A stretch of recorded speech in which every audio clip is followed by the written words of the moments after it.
Ladies and gentlemen, we present Tony Hancock. Hancock's how far?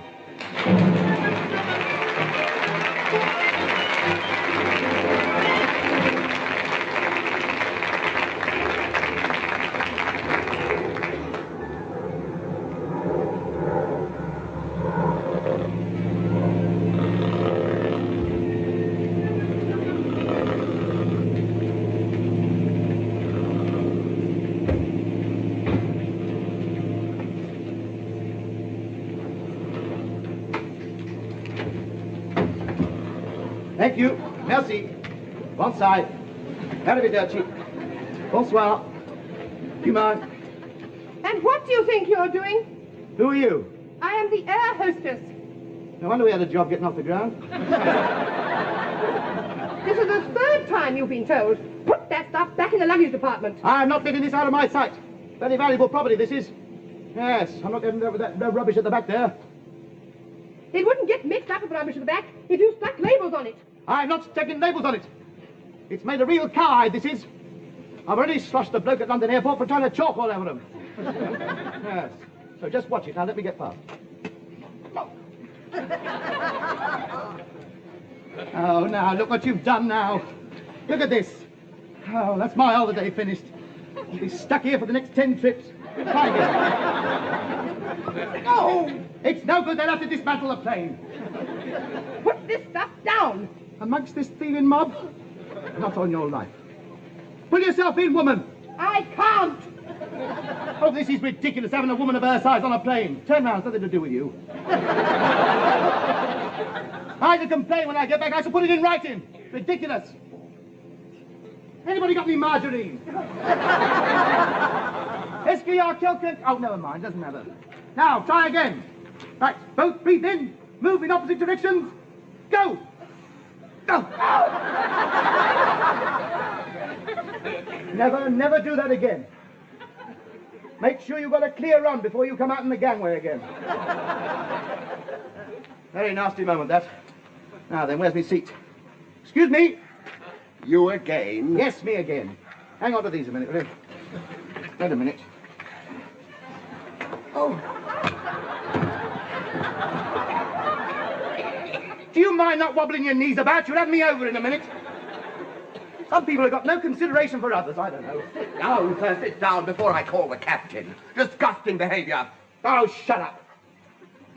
I'll have these if you don't mind. No. Move up a bit over there, will you? Be all right if you keep still. Oh, we'll soon be there. I'm going abroad, you know. I don't know where this mob are going. I'm going to Switzerland for the winter sports. Because I've learnt to ski in a department store in the West End, so I'm all right, you know. Ah, my word, I needed this holiday. Been hard work in the laundry lately. 3 weeks' work straight off the trot. Of course, the only way to travel is, you know. I go everywhere by train. I wouldn't travel anywhere else, you know. Always flying, I am. Whenever I get the chance. Whenever I get the chance. Of course, I'm a very experienced traveller by now, of course. I know it all. Slight pong of garlic here, if I'm not mistaken. Should we have a window down? What's this then? What are these? These winder downers, slider backers, or pusher outers? Windows in airplanes do not open. This is a pressurized cabin. If the window opened, the plane would explode. Well, that's bad workmanship, oh man. Never had this trouble with the old tiger moth, matey. Mine is the only way to travel, you know. Thousands of feet up in the air in luxury, looking out of the window, a carpet of billowing clouds spread out beneath you. The earth spread out like a patchwork quilt. Look along the fuselage there, seeing the spread of the great wing, and the reassuring sight of the giant engines throbbing. They've gone! Where's the wing? There's no engines here! What's happened there? That way. What? Fancy putting the wings on the wrong way round. There's only the one! There's another one on the other side. My word, I thought we were going to have to stick this out there for a minute. Nearly have one of me turns then. What's going on? What's the trouble here? Our inveterate traveller maintains that the wings have dropped off. I do not. I was only joking. I know perfectly well where the wings are. I'm no mug. I've been on an airplane before. Give the driver my compliments. Tell him we were having a very smooth trip. Thank you very much, sir. I'm glad you're enjoying the flight. Who are you? I'm the driver. Well, what are you doing here, then? Why aren't you sitting in the cabin? Steering. I know, something's wrong. Don't tell me. Something's wrong, isn't it? You in the engines. You've heard something. A knocking noise. I shouldn't be surprised. They're going to be on fire in a minute. That's why you're out here. You're edging your way to the door. You're going to be the first to jump. And we're going to fly here. That's it. Oh, poor wretches. Where's my skis? I'm off. No, please sit down, sir. There's nothing wrong, I assure you. That's what they all say. I've seen man in the sky. I know. The plane is disintegrating. The nails are coming out. The nails are not coming out, sir. Everything's under control. My co-pilot's steering. We've never had a better flight before, and we shall be touching down in 10 minutes' time. So you see, sir, there's no need to worry. Just sit back, relax. Everything's going to be all right. Well, I'm sorry. I didn't realise it all. That's all right, sir. Look, we're flying over the Alps now, sir. Are we? Mm-hmm. I say, what a lovely sight. Your assistant's doing quite well up the front, your lad, isn't he? It's the only way to travel, you know. See the shadow of the plane on the snow, sir? Oh, there we are. Yes, isn't that interesting? I know what you mob are worried about. We're as safe as houses up here. I can see the shadows there, the old tailplane, the wings, the two engines, the old wheels hanging down. There are no wheels! Where are the wheels? That's it, we're doomed. Where are the boats? Where are the wheels? They're in the wings, sir. What are they doing in the wings? Get them out! But they're hydraulics, sir. We press a button and they come down. It cuts down wind resistance. Yes, of course, I know that. I know all about that. I was just testing you youngsters out, that's all.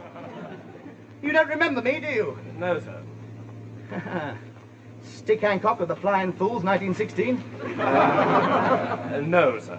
I got the one over Potter's Bar, you know. I'll always remember. It was a winter's morning when I spotted this cigar-like monster at Angels 1-5. Only one thing to do, climb above him. I kicked the rudder, climbed up, got him in me sights, and what happened, you may well ask? Me twin Vickers jammed. Well, the Hun was throwing everything at me. 3 on me tail, I was looping the loop with 120 miles an hour. Only one thing to do, I stepped out in the wind, controlling the plane with my feet. Grabbed the bombs out of the racks and threw him at him. Give me victory roll over Hendon Airport, picking up handkerchiefs off the tarmac with the wingtips. Nerves of steel. 144 missions and never turned a hair. Fasten your safety belt, please. What's the matter then? That's it, we're out of control, aren't we? I'm too young to go. It's all Please right, do sir. something. We're coming into land. That's all. It's all over and done with. You're quite safe now. It's not that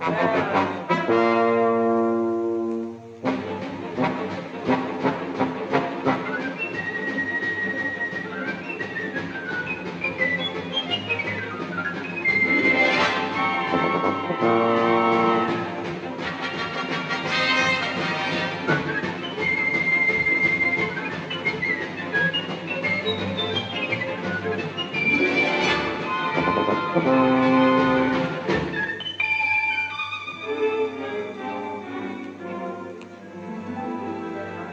Madam, rooms 19 and 33. I hope you have a very nice flight back. Would you mind signing the register? So anyway, we were just coming over the Alps and everybody was panicking. Everybody except me, of course. Don't worry, I kept shouting. Everything will be all right. So I pushed the pilot off his seat and took over the controls. It's the only thing I could do, really. The poor fellow was shaking like a leaf. Oh, it is you, sir. Well, feeling all right now? Hope the injection we gave you calmed you down. I wouldn't be ashamed of yourself. Happens to a lot of people on their first flight, you know. Goodbye, sir. Well, don't just stand there smoking. Get the bags up. Yes? Oh, there you are. What you doing standing in the gloom? How do you expect people to see you? Perhaps if you took the glasses off, monsieur. Yes, of course. I'm very sorry. I'm on holiday, you see. Now, I want complete rest and relaxation while I'm over here. I don't want people rushing about after me and plaguing me for autographs. Want to be completely incognito. I don't want anybody to know I'm here. Of course, sir. It must be so embarrassing for you. What name, sir? Hancock. Tony Hancock. Tony Hancock. Shh, you'll have them all over here. You've, got my room. No. But you must have my room. I rang up and booked one weeks ago. I'm sorry, sir. We only accommodate celebrities. Do you mind? How dare you? What do you think I am? What do you think this disguise is for? Hancock, Tony Hancock. I never heard of you. Never heard of me? Of course, you're Swiss, aren't you? Hancock, I was here last year. Last year? Yes. Hancock? Tony Hancock?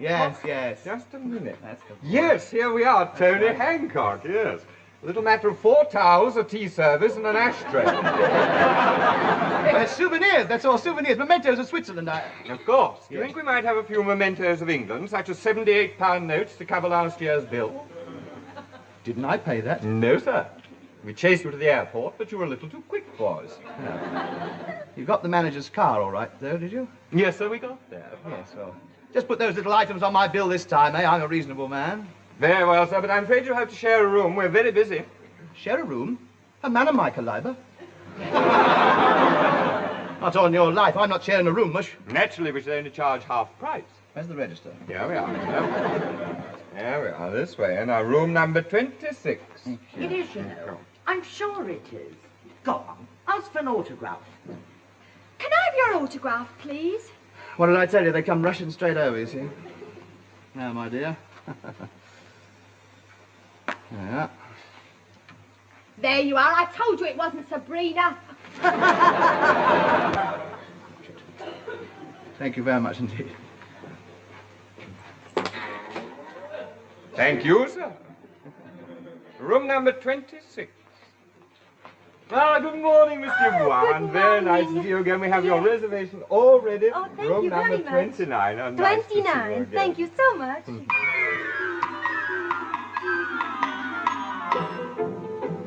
22, 24, 26.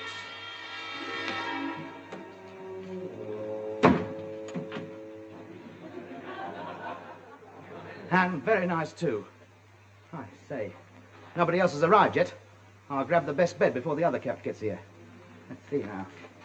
Now, that bed's nearest the window in case of fire. That one's nearest the door in case of an avalanche. You've got to think about these things. Let's see now. So, of course, this one nearer the window has the best view, the Swiss mountain scenery, which is the reason I'm here. Yes, this'll do. On the other hand, bloke in that bed gets his breakfast in bed first.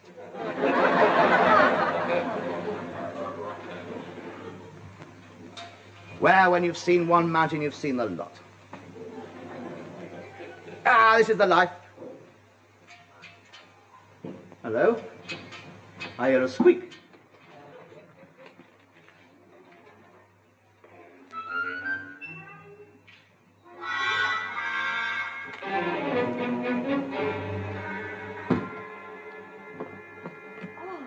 Beautiful.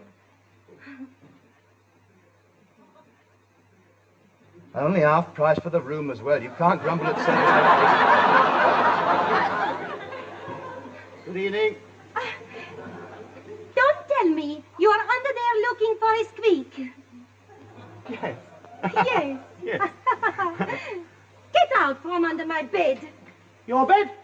This is my bed. You're having the one over there. I beg your pardon? Do you mind? I bagged this bed. Don't come it now. I hope you don't snore. I'm a very light sleeper. How dare you get out of this room at once? I know your type. Creeping into a girl's room. You peeping Tim. Peeping Tim? Don't give me that stuff. There's nothing unusual for you continental ladies. Oh, What? I've been to Boulogne. Now, let's face the truth now. We're sharing this room for a fortnight. Let's make the best of it, if you get my meaning. I get your meaning. Now you get out. Come now, I admit this is a little irregular, not the sort of arrangement one might find in Market Harbour. Nevertheless, I'm quite prepared to put up for the inconvenience. Yes, but I am not. Now are you going? Please, madam, you don't interfere from me. I'm British. British through and through. Ha yes. Let's be broad-minded about this. Now, you scratch my back, and I'll scratch yours. You are not scratching my back. It's a figure of speech, madam. You mistake my meaning. I'm only here for the witness box. Yes, but I am not one of them. Now get out. Just be grown up about this. I mean no harm. If you don't leave immediately, I shall ask the manager to come up. But he'll have to keep on the floor. He's not having my bed. Oh, get out of here at once. Do you hear? I never heard of anything like this. What's going on in here? Nothing.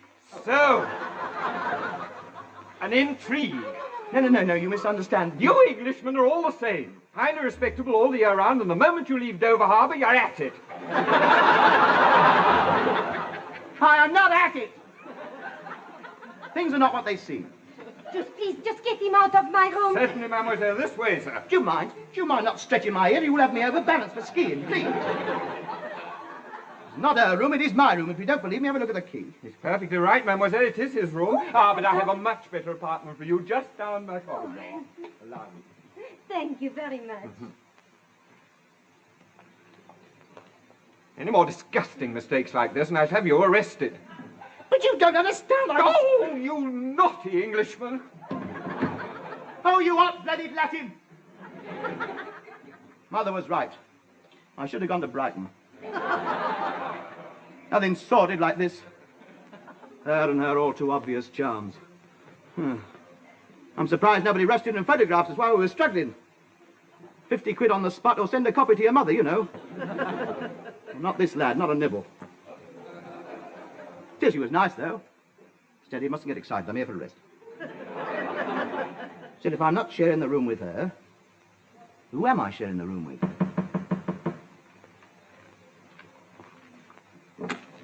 Good evening.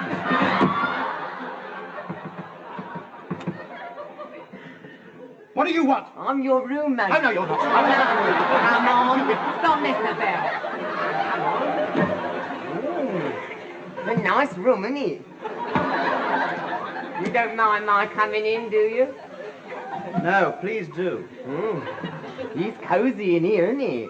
I think we're going to get along very well. Don't you? No. Now, don't be like that. Oh, we'll soon have this place looking homely. I'll just put my photos up on the dresser. I always put my photos up. Stops me feeling lonely. But they're all of you. Yes, I haven't got anybody else. How sad. I know. Nobody likes me. I don't know what it is. I seem to get on people's nerves. They think I'm daft. I can't understand that. I mean well. I'm sure you do. You know, people give me photographs, but when they get to know me, they ask for them back. Even my mother. The mother? Well, that's terrible. Do you know, you've hit me right here now. Now, you moved me there, really. You really had me going there. You poor wretch. Here, I'll tell you what. I've got a photograph of me. Here, you have that. Oh, thank you. Oh, thank you. Oh, I think you're nice. It just goes to show you there is some kindness left in the world after all. Well, I should treasure this. You don't know what this means to me. Oh, I'll never forget you. And you ugly.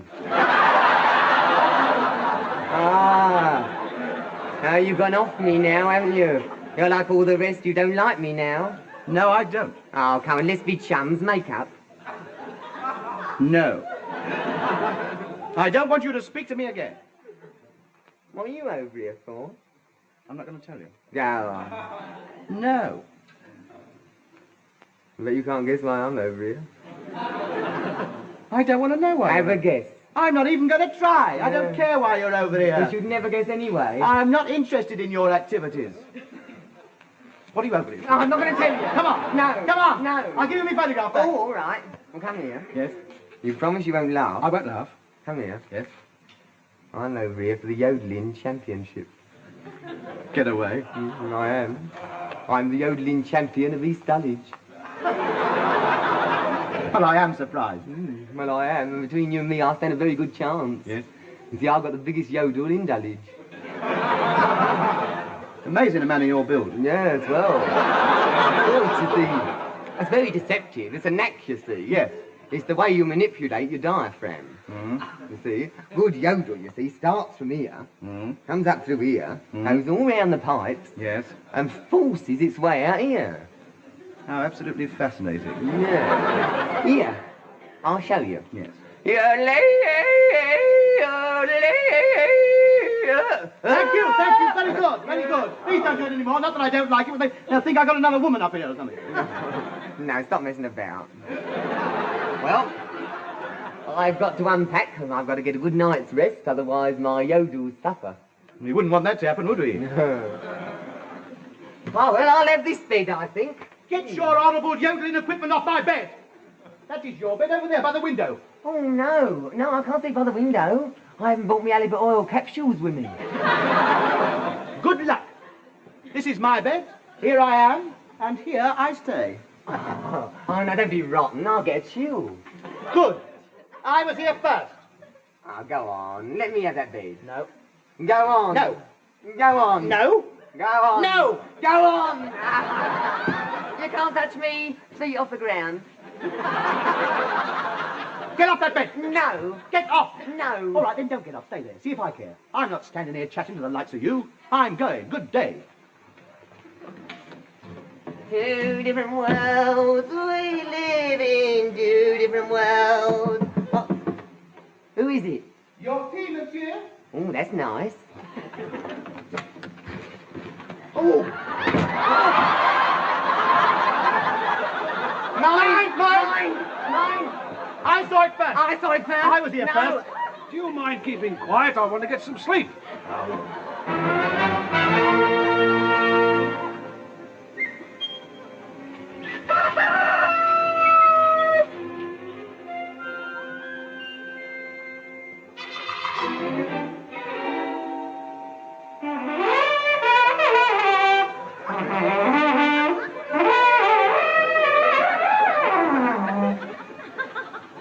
Past 5. I've been at it for hours. Fine holiday this is. I've not a wink of sleep all night.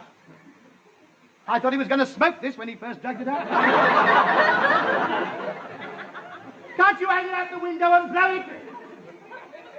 Alpine horn blowers. Yodeling champion. It's not good enough.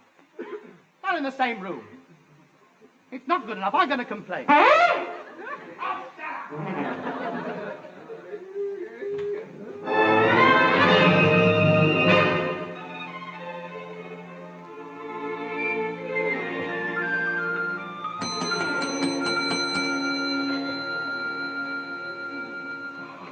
Yes? I mean, the hotel is full, isn't it? What do you want at this hour in the morning? I must get some sleep. There are 2 maniacs in my room. I demand you change my room. Well, you better go up on the 3rd floor, room number 36. Good. Right.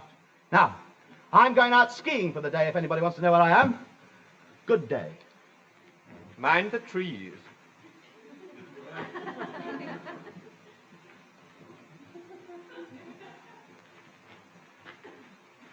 I know where all the trees are. I'm not a newcomer here. I was here last year, remember?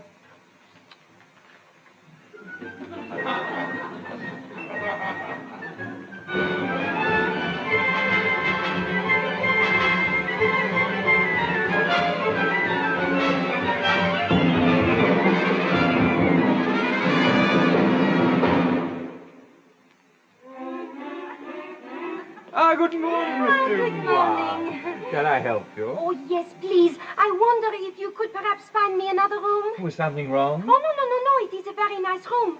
But it is too near those idiots who yodel and blow Alpine horns all night long. Oh, I'm so sorry. You go up to the 3rd floor, room number 39. 39. Yes. Thank you very much. I shall be in the lounge if anybody wants me. Right.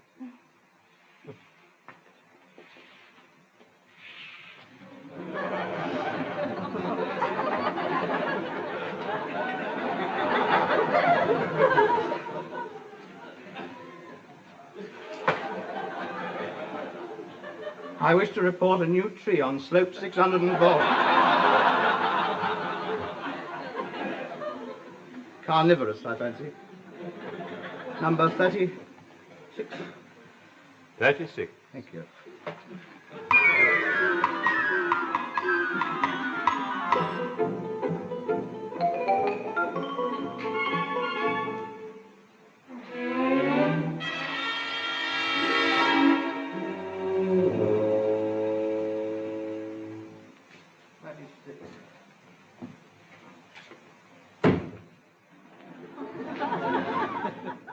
Fine holiday this has been.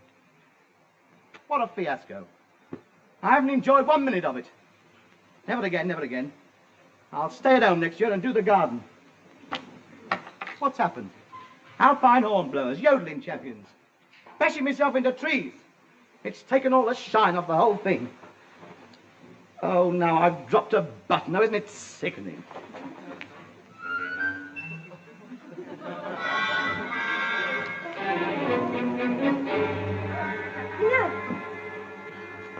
Ah! Help, police! There is a man under my bed! Oh, not you again!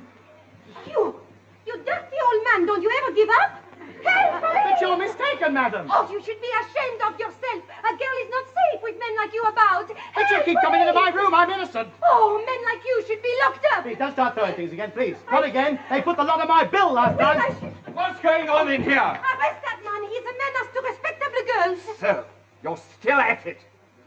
I am not still at it. This is a conspiracy. I've warned you about this before. Arrest him. You don't dare to die. I shall tell the British ambassador about this. I'm innocent. I shan't buy any more Swiss cheese. I shall tell my friends not to either. You'll hear more of it. Oh, mademoiselle, I must apologize for this. It's men like him who get hotels bad names. Yes, they do, don't they? But I don't think we shall hear any more about him. Oh, you are so understanding.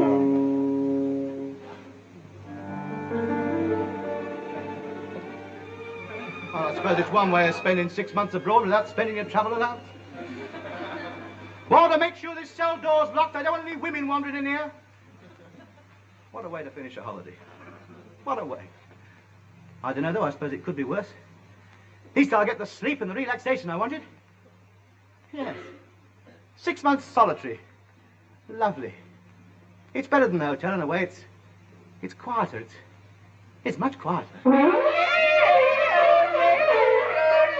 no! Please! Send me to the chain gang! Send me to Alcatraz! I want to go to Holloway! Anything,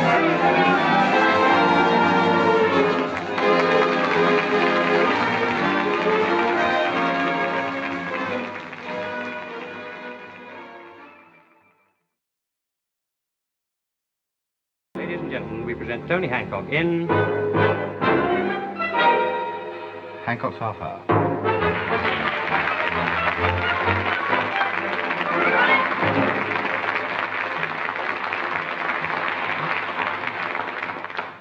Let's see now, what's this one? £500 for picking out the 6 most attractive skirts. Let's see, that pleated one's quite nice. And there's this pencil one. Yes, I like pencil skirts. Yes, they get me going a bit. That's it then, first B. And the pleated one D. I think the tartan one next. Something very racy about it. I think it's the sporran that does it. Then the one with a slit up the side. Don't altogether hold with slits up the side. Too sensual for my liking. Still, we mustn't be too much of a fuddy-duddy. We must keep up with the times, however much we dislike them. B then. Then C and E, I think. That's it, 6pence staked. A. Hancock, 23, Railway Cuttings, Cheam. Place in order the 6 best-looking photographs of Jimmy Edwards. None of them much good here, are they? Still, if you haven't got the clay, you can't make the pot. D, B, A, F, C, that'll do. Well, then. Write in 40 words why you take the Daily Bugle and win half a dozen sweet shops. Haven't you done enough of these for 1 week? No. I've got another 58 papers and magazines down here I haven't even started on yet. And all with jolly good competitions in them, too. Oh, what a waste of money this is. Ever since you read about the bloke who makes his living entering newspaper competitions, you've gone raving mad. That's all you do, competitions. Competitions. I'm sick and tired of the word, competitions. There's nothing wrong in going in for competitions. There is when you give up a perfectly good job to devote all your time to it. It was not a perfectly good job that I gave up. It was. The best job you ever had. East Cheam Borough Council Road Sweeping Division. As good as the civil service. Security, a pension, lots of fresh air, and you were due for promotion. They were going to make you captain of the broom. Never. Fred Harris had that job, and what a crawler he is. Sold his soul to get that job. He only swept up outside the town hall. Nauseating to watch him it was, sweeping round the mayor's car all day long in that sickly smile and the touch of the bush hat when he came out. For me, mate, I've got my pride. Guys, I can make far more money doing these competitions than I ever could with the council. All right, then. How much have you won so far? £6? Well, no, not much, I grant you. There's plenty of time, I've only just started. Just started? You've been doing this for 6 solid months. 196 competitions a week. Plus crosswords, football pulls, and the Irish sweep. It's costing you 25 knicker a week for postal orders and stamps. And how much have you won? £6. And a year's subscription to a magazine. Which packed up the week after you won it. I've told you the tide will turn, Sid. All I need is one big win and I'm set for the year. You must admit I've been very close. You look at last week. If I live to be 100, I will never agree that Lady Docker looked better in the V-neck sweater than she did in the polo neck goalkeeper's jersey with the dolman sleeves. That's what I'm fighting against. These judges have got no sartorial taste whatsoever. Still, one has to keep struggling on. Win as much coal as you can shovel in 3 days. Just write in not more than 20 words how you would solve the problems facing the world today. Better leave that one. That'll probably take me 20 minutes or half an hour, that will. Now then. This is more like it. Pick out 20 pieces of music from the attached list that, in your opinion, would make the best balanced programme for a brass band on Clacton Pier. Come in. Hancock? Yes? Your morning paper. Put them on the table, eh? There you are. Nationals on the top, provincials in the middle, foreign ones on the bottom. Thank you very much. Are you starting a fish shop or something? Don't be cheeky. Hop it, otherwise you won't get your Christmas box. Oh, dear, break me heart, that will. I remember last year. Riches beyond the dreams of avarice, you said.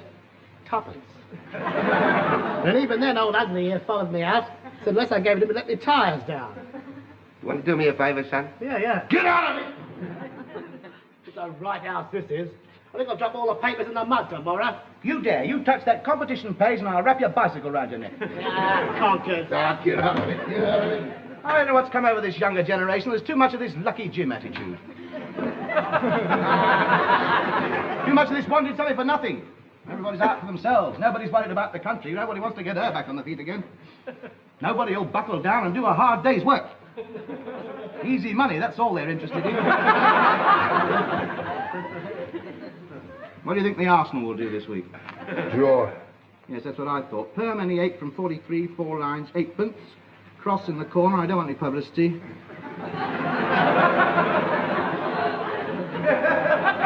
mind. Get too many begging letters. If they're anything like the ones I send out, I don't want to know. Are you going to do all these? Yes, this is my job now, Sidney. I'm a professional competition enterer. Yeah, blimey. What now? There's one here from Japan, the Tokyo Times. Oh, show me. Yes, they're very interesting, these are. How do you know? It's in Japanese. I've got a dictionary. Anyway, it's obvious what you've got to do. A child can see that. Ooh, it's hard, though, this one.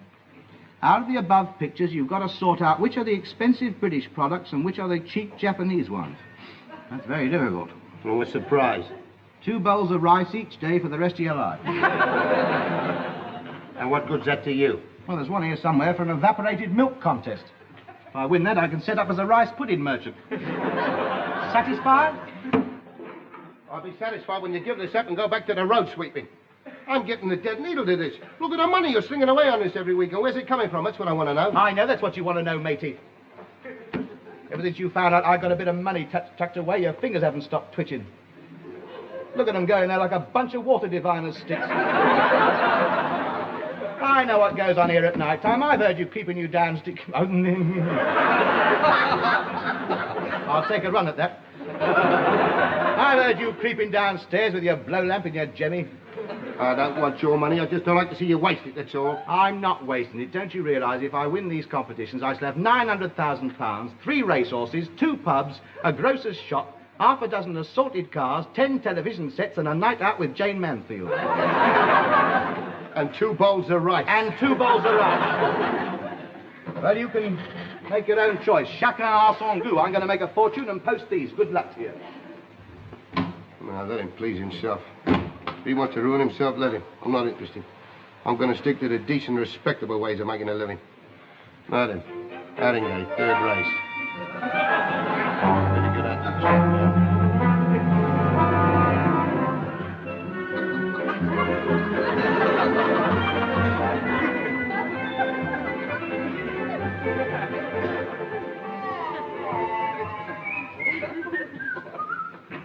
Afternoon. Afternoon, postman. Come to empty the box. I am. Oh, well, there's no need to put these through. They can go straight in the sack. They can't. They can't? No. You see, my job is collecting letters from the pillar box. I'm not allowed to put any letters in my sack that haven't passed through the slit. Yes, well, I mean, you can stretch a point. I mean, that's a waste of time. They've got to go in the sack anyway. I'm sorry, letters cannot be considered as having been posted until they have passed through the slit. Oh, this is bureaucracy gone mad. Come on, man, this is the Elizabethan age, the age of spirit and adventure. Go on, be a devil. Let's put them straight in the sack. Certainly not. It's against all rules and regulations. Now, stand on one side, if you please.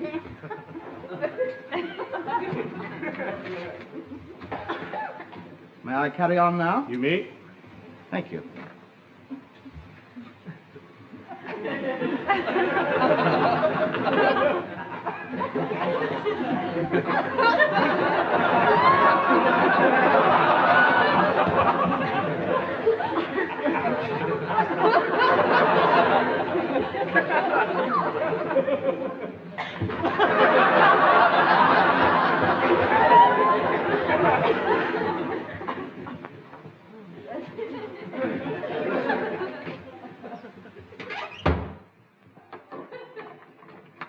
Right. 4:15, last collection finished. Well, I got another 200 letters to post. I'm sorry, next collection 8 o'clock tomorrow morning. That's no good. They've got to be there by tomorrow morning. It's no concern of mine. Open that door. No. I demand that you take my letters. You're too late. Now stand on one side, please. I'm not going without my letters. You take my letters. You realize what you're doing? You are obstructing a postman in the execution of his duty. You are upholding and obstructing Her Majesty's mail. Whatever you said, I am not. All right. Are you going to take my letters or are you not? I am not. Very well, then. Give me back those keys. Not unless you collect my letters. There. You don't take them, I shall drop them in the box. Those keys are government property. Not a step further. Very well. I'll collect your letters. That's better, then. Now then. Can I have my keys, please? Certainly.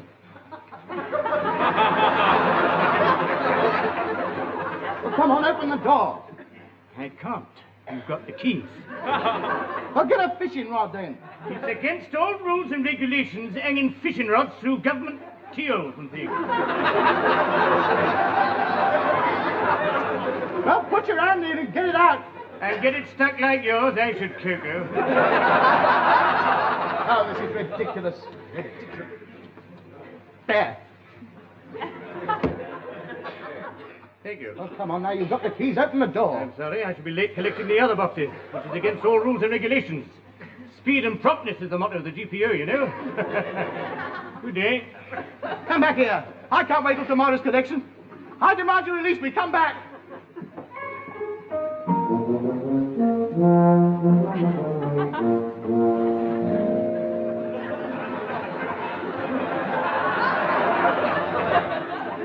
Hello. Good evening, officer. It's a lovely evening. Now, what are you doing to that pillar box? Oh, just leaning, you know, leaning. Do you always lean with your hand inside the box? No, I... Are you Irish? No, of course I'm not. What are you trying to put in that box in? Nothing. I see. Then you must be trying to get something out. Isn't that brilliant? You're wasted on this beat, really, aren't you? You ought to be down at Dock Green. Of course I'm trying to get something out of me hand. A likely story. You were hoping this box would be full up so that you could scoop a few out of the top. I was not. There's nothing in there. Oh, so you've had a feel around then. But I can explain. I was trying to post some letters. You know, I think you'd better come along with me. Certainly. Will you carry this or will I? I don't know what they do to them at Hendon. I don't really. As you can see, I've got it stuck, haven't I? Well, if I'm going to take you in, I suppose I'd better help you to get it unstuck, hadn't I? Well, that's one way of solving it, yes. Yes. Yeah, well, that's what I think I'll do. Thank you. Right. Now then, try and Yeah, all right, wait. Oh! Ah, thank you very much indeed. Not at all. Well, no. Hello, hello, are you Irish? I'll be moving along then. No, wait a minute. You can't go away and leave me like this. It's all right, I passed the fire station on my way home. I'll send a fireman down. Oh, thank you very much, sir. Yes, not at all. Good day. Good day, sir.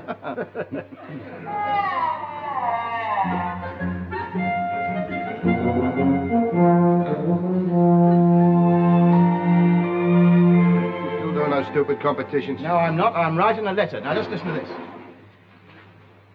Dear Ernie, you've never met me, but I bought some of your premium bonds once, and I noticed that once again my numbers have not been included in this month's prize winners. Have I done anything to offend you? Because if I have, I can only say that... Say that I apologise and hope you will forgive me. Regards to all at Lytham St Anne's. Hoping this finds you as it leaves me, A. Hancock, Esquire. All right. What? There's a bloke out here to see you. Has he got a helmet on? No. All right, send him in. Here you come in now. Mr. Hancock will see you. Mr. Hancock? Yes? Mr. Anthony Hancock? Yes? Congratulations, Mr. Hancock. Oh, thank you very much. Who are you? Who am I, he says. I'm Big Tree's Pools. How do you do, Mr. Pools? Big Tree's Pools. The football Pools. That's right.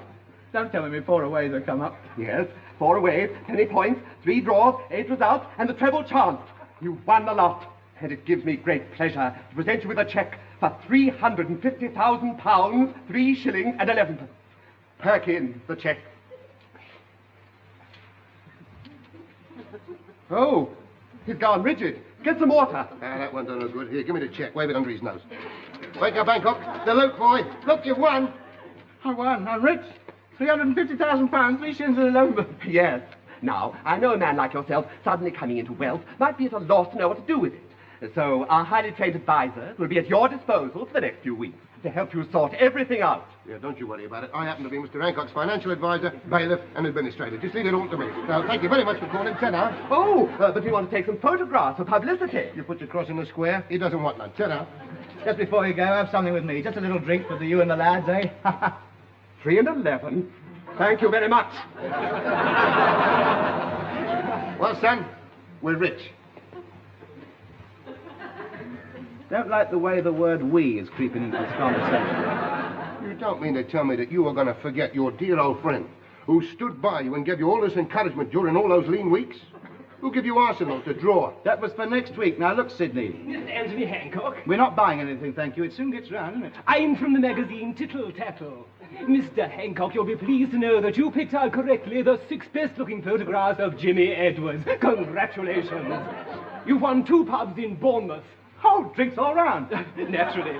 Naturally, if you need any help in running, then we have a team Nah, of you don't want to trained worry staff about that. I'm Mr. Hancock's financial advisor. Have you got the deeds? Why, yes. Thank you very much. Dad, it was nice to see you. Sid, this is marvellous. Twice in one day. What am I going to do with it all? Don't worry, kid. You leave all the details to me. Mr. Hancock. Yes? I am from Daily Clarion. Your selection of tunes for the brass band contest on Clacton Pier was voted best received. Aye. You've won a block of flats and 50 long-playing records of mass Curry brass bands of 1957. Well, you can keep those. I think we'll have the block of flats there, but I don't think we'll bother about the records. Don't be silly. We want the records. We turn them up nice and loud, get all the tenants out, put the rents up. You're lucky you got me, boy. Tell me, what else does he want? Nothing else. Thank you very much. Dad, Yeah, I know, but... Goodbye. Next. Mr. Hancock? What's the prize? Oh, you knew. And it was going to be such a surprise, and now you've spoiled it all. You're from the ladies' magazine, ain't you? Yes. Ladies' Home and Beauty. Yeah. What's he want? 4 dozen decos, is it? Stick him in the bedroom. Name? Daily Sentinel. Prize? Television set. Stick it in the bedroom. Yes, Tell but her. Sid, I can't believe it. All this wealth for me, just an ex-road sweeper. Democracy, my boy, that's all. Now sit down. Yeah. Now make yourself comfortable. Now look, Hancock, you're a very rich boy now. And you've got to be very careful because there's a lot of sharks about. I know. And you know how simple you are? I mean, they take you for a ride as soon as look at you. True. So you've got to protect yourself now, haven't you? Well, Yes. the only way to do that is for you to put it all in my name and let me run it for you. Wait a minute, how does that protect me? Well, it stops you slinging it away on foolish and extravagant living. Each week, I will give you a salary. Oh, I'm not sure, Sid. Well, what's the difference between me and a trust fund? I wouldn't trust you with the kids' milk money. No, thank you. I will keep the money in my own name. All right, I'll tell you what we'll do. Look, we've got to look after this money, haven't we? Mm-hmm. Right. So we float you into a limited company with me as treasurer. I've got the forms here. You whipped those up a bit smartish, didn't you? I've had them ready ever since you started this lot, just in case. Sign here. Wait a minute. Let's have a look at it first. Anthony Hancock, Arts Limited. Directors Anthony Hancock, Sidney James. Treasurer, Sidney James. Secretary, Sidney James. Chairman, Sidney James. Sales manager, Sidney James. There's a lot of Sidney James here, isn't there? Well, you're a busy man. You don't want to have to fiddle with all the donkey work. That's my job. It doesn't affect your position at all. What really matters is the distribution of shares. Down there. Oh, yes, share distribution. Anthony Hancock, director, 40 shares. Sidney James, director, 20 shares. See? You got more than I have. Yes, but wait a minute. What happened to the other 40 shares? Oh, I had to distribute those among the secretary, the chairman, the sales manager, and the treasurer. Oh, well, that's fair enough, yes. Wait a minute, they're all you. Well, you can't expect me to do all those jobs for nothing. No, that would be ungrateful of me, wouldn't it? Yeah. No, I must pay my way the same as anybody else. Exactly. So when you boil it all down, looking at it all round, I've got 40 shares and you've got 60 shares. Yeah, but that's on paper. But then I'm doing all the work, remember? Yes, I know, it's my money. Well, 40% of it is. The other 60%'s mine. Yeah. Well, how is it I only get 40% then? Oh, blimey, look, boy. You're not doing anything for it, are you? I mean, here am I, flogging myself out, losing my voice, knocking myself to pieces, and there you are lying back, doing nothing, living a life of luxury and collecting a cool 40%. I'm being very generous, boy. I hadn't looked at it like that. You're quite right, of course. Are you a lucky man sitting back making all this money? I feel I'm taking advantage of you, Sid. No, don't worry about it. No, I don't want you to think I'm sponging on you. Don't be silly. It never crossed my mind. No. It's very nice, you Sid. I couldn't accept it. I'm sorry I should feel a parasite. I insist on you having another 10 shares, boy. Oh, I wouldn't take them. I wouldn't take them, boy. I mean, you're a mate of mine. If I can't help you, then I wouldn't be much good, would I? Sid, you're a white man. When they made you, they threw away the mold. I mean it.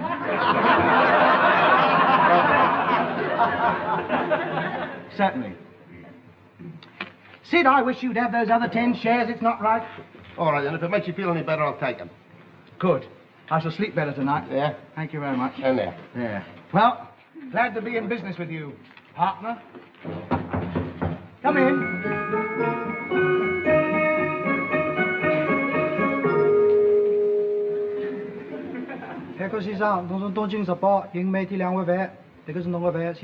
Railway cutting's cheap. Eyes down for the full out.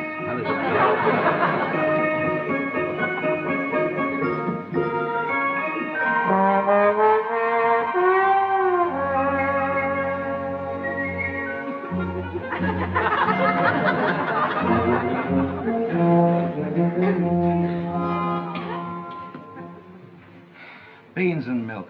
This is not right, not for a man of my means. I seem to remember I was doing better than this before I won all this lot. I suppose Sid knows what he's doing. Morning, Hancock. See my gold watch anywhere?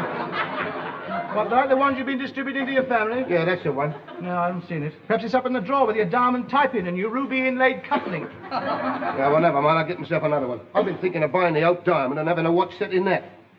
Why not? Wouldn't be vulgar, would it? Sid, I insist on speaking to you. All right, so make it quick. You remember that £900,000 I won? Oh, yeah? Well, I want 2 bob of it. I'm hungry. Hancock, we've been all over this before, boy. It's all tied up. I know it is, in little bags in your bedroom. Well, you can't have any. I'm hungry. What about the 2 bowls of rice every day? I'm fed up with rice. I've had it with milk, without milk, with sugar, without sugar. Hot, cold, fried, boiled, casserole. Got an inside like a paddy field. All I want is a meal, see. I'm sorry, the funds won't run to it.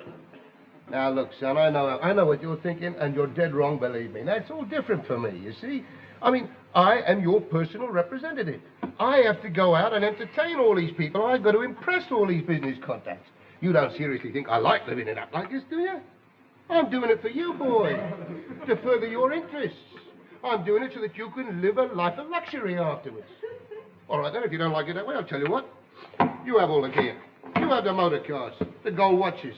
Go on, you go out and entertain all the customers. All right, then. You stay where you are. You want me? I'll be down at the Silver Grill at the Dorchester. And if you want me, I'll be in the soup kitchen at the British restaurant.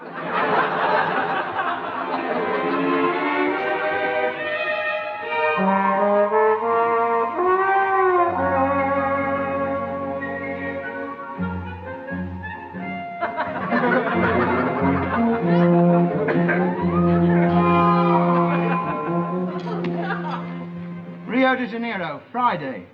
Dear Hancock, having a marvellous time. Wish you were here. Business deals going well. Firm making large profit. Yours, Sid. No, it's no good, Polly. We've hung out as long as we can. It's you for the pawn shop, mate. Everything else we've got is round there, and after you, it'll be me. Don't look at me like that. It's not my fault.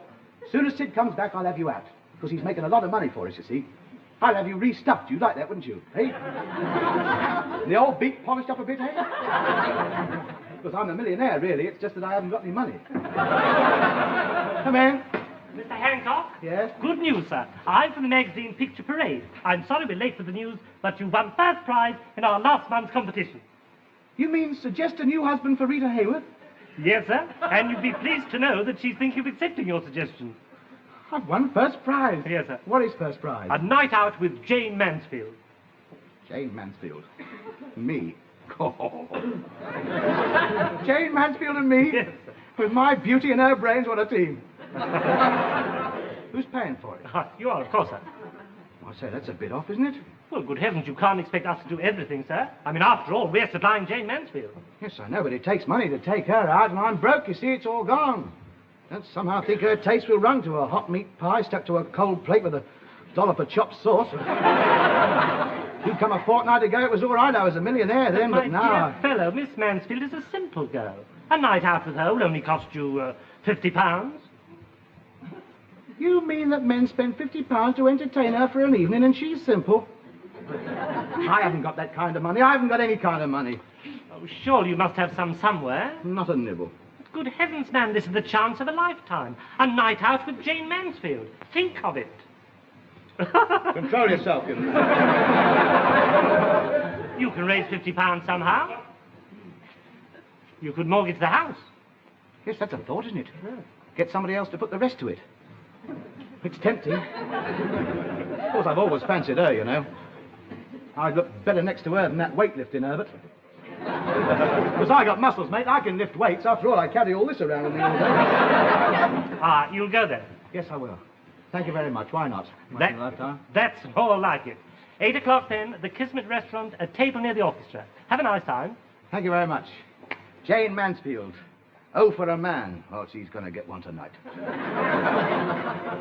The last 50 quid. Still, it's worth going back on the embankment just for a night out with her. What shall I wear?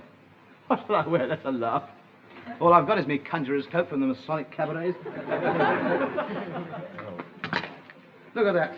Look at that lovely colour there. Midnight green. I don't know. What attitude shall I take with her? Perhaps American, I think. Tough, the Robert Mitchum, I think. Hello, baby. I just won you in a competition, see? I don't want any trouble, see? I don't want this playing hard to get, see? Because this is going to be the greatest night you ever had in your life, see? Now she's heard all that rubbish before. Probably pour a bowl of minestrone over me head. No, I think the English way for her, yes. Hello, darling. Anyone for celery?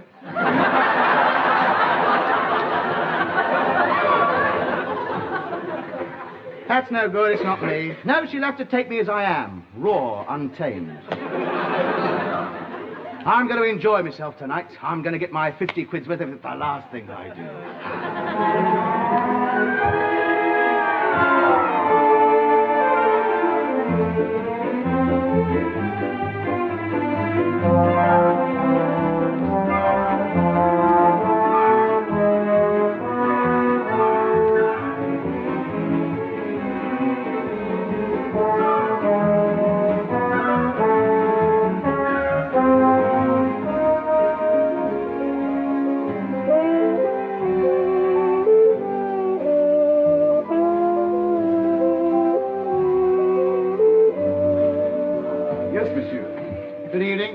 Hancock, I've reserved a table for 2. Oh, yes, the competition winner. Yes, thank you. Perhaps you'd like to order now. Your guest has already arrived. Yes, I see. Well, I think I'll just have 50 quid's worth all round the menu. Better make it 40 quid's worth. I'll save a quid for the cab. You may lead on, my good man. Hi, babe, I just won you in a contest. How about a big kiss, son? Huh? How about a kick this, baby? Hello, Hancock. All right, then go on. Tell me what happened to Jane Mansfield. Well, she couldn't come, so they asked me if I Did you hand in for her? Oh, no.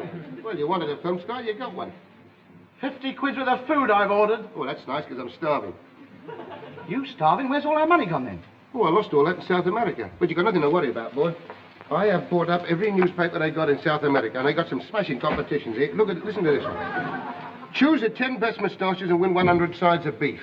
How about this one? Name the 7 best revolutions. Boy, with your luck, I tell you, we'll clean up here. Now, what we do is float ourselves into a company, and the first thing that we do, with a bit of luck from you...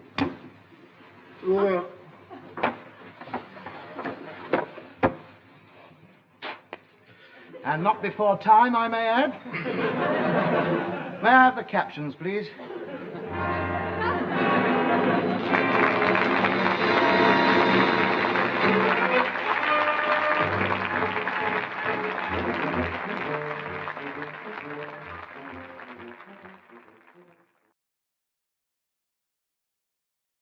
Ladies and gentlemen, we present Tony Hancock in... Hancock's half hour.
Now, fellow members of the East Cheam Musical Appreciation Society, we come to our interview. Oh, dear.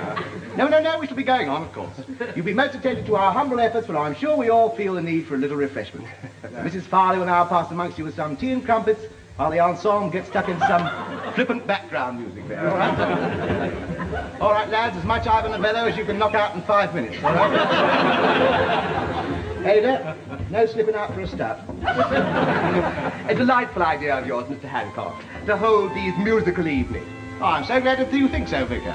So kind of you to throw open your house like this. Not at all. I'm hoping it'll become another Glyndebourne. I especially enjoyed your play. Oh, on the old cello? Yes. Well, I love it, you know. It's my life. As my good friend Sir Adrian used to say, there's nothing like a good old scrape on the old cello. You can't whack it, he used to say. Those were his exact words, yes. Have a crumpet. Thank you. Yes, it's really wonderful of a man like you to bring culture to our little village. Oh, not at all. It's my pleasure, Your Honour. Thank you. I don't mind telling you, many people were very dubious when they heard you were coming to live in our community. I mean, your being a music hall comic. They felt you might lower the tone of the district. Oh, my word, no need to worry about that. No, we comedians have our posh moment the same as what you gents do. Yes, I'm considered quite a top in some circles.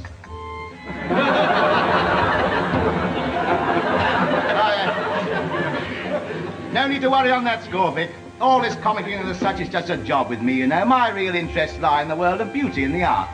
Music, sculpture, opera, painting, rug making, all that lot. My home is always open to you intellectuals, the village elders, so to speak. And by the way, you might see what you can do to further my ambitions in the social field. I like to mix with people of my own caliber, you know what I mean. His lordship and his good lady up at the manor there, I believe you have dinner with them occasionally. Yes, I do. Yes, well, you won't forget the name, will you, Hancock? Anthony Hancock? No, I won't forget. Good lad, Vic. See you Sunday. Good lad. Good boy. Hello, Colonel. Hello. See, you did quite well out of the redundancy money, then? Yeah. Yes. Oh, And his worship the borough surveyor. Charm. If I can ever help you out on the council, don't forget the name, will you? Hancock, Anthony Hancock. Well, charming place you got here, Hancock. Big success for the first gathering. Might well become a regular thing with us, you know. Well, I do hope so. My home is your home, you know. It's a bit out of the village, a bit off the beaten track, but that's what I like about it. Peaceful and quiet. Far from the madding crowd's unnobbled strife, as the poet has it. As soon as I saw this place, I knew it was the ideal place for a man of culture now. Secluded, old world, tasteful, peaceful, quiet. You can't wait. Hang on.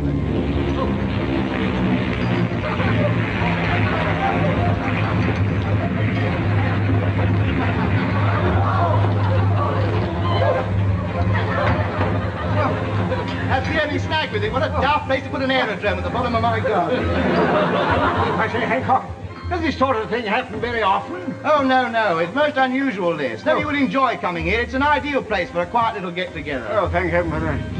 Oh, hang on. Oh, my God,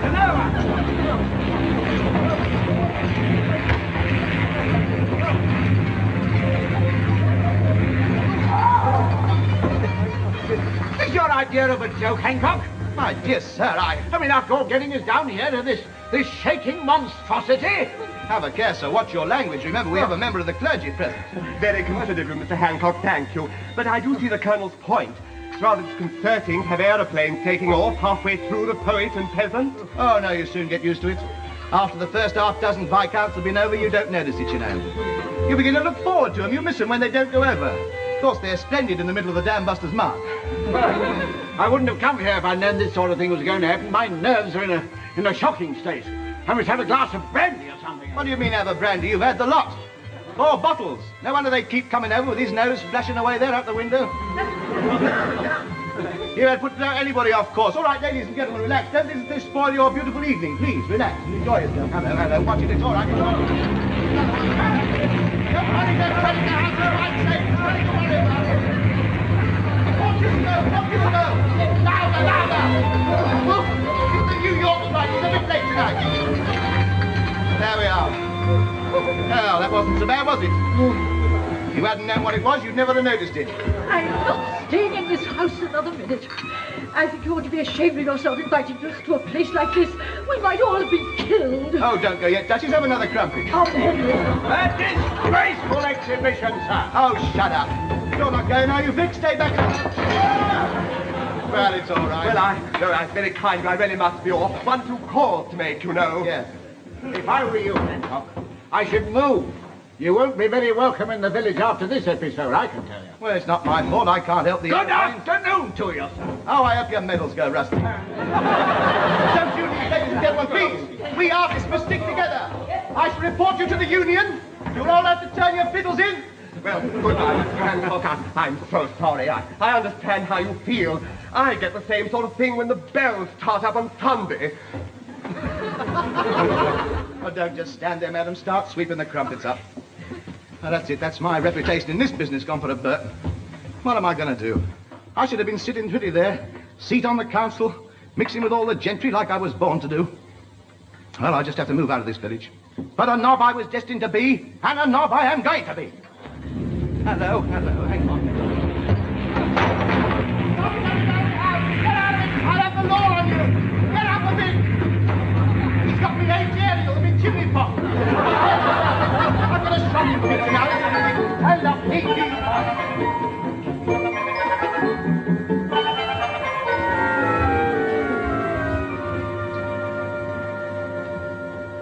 Well, there you are, Dad. Just the place you're looking for. Ideal place to retire in, that is. Well, what do you think, Emily? Well, it is on the coast, isn't it? Oh, it's on the coast. You're sure of that? Certainly it's on the coast. Look on the map there. A nice big bit of land you got there. Oh, dear. Well, what's the matter? You got 2 acres there. Yes, they're halfway up the side of the cliff. You're going to be particular, Dad. Where is the house in relation to the coastline? Well, there's the house, and that's the coastline running along there. Oh, I see. Good gracious, it appears to go through the dining room. Well, yes, it does overhang the cliff a bit. It does overhang the cliff a bit, but that's the style. Cantilever, very modern. Pull up one of the floorboards, you can fish and watch television at the same time. Well, I don't know. Well, it seems a lot better than that other house he tried to sell us. Oh, wait a minute. Look, lady, I tried to explain that to you. I had no idea they were going to put a road through the kitchen. And how could I have possibly have known I'm going to pull the place down 3 days after you moved in? Well, there's no danger of it happening this time. Oh, no. This is dead on the level. I wouldn't sell you a dicey property. You wouldn't find a better place than that anywhere. Yes, well... All right, then. How much? 8,500 or nearest offer. 300. It's the nearest offer I've had yet, I'll take it. All right, Dad. Well, you don't want to hang around here any longer. I'll have the deeds posted to you. Nice of you to come. It's a delightful property. You'll love it. Well, scratch off that derelict lifeboat shed. I sold it.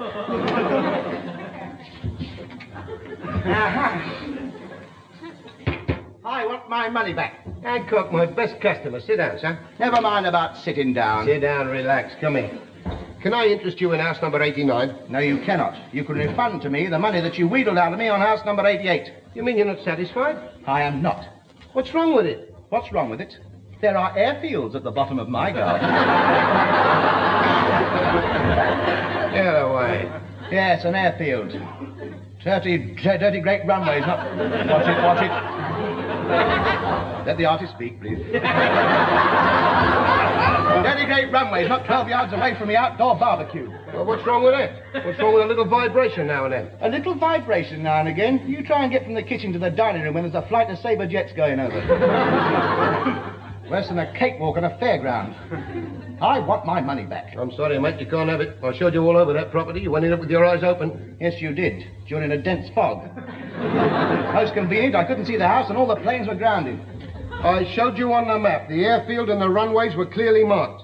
You told me that was an American baseball pitch with very wide markings. Well, I'm sorry, mate. The contract says that no money can be refunded under any circumstances. That was not in the contract. Oh, yes, it was. That little bit in Latin.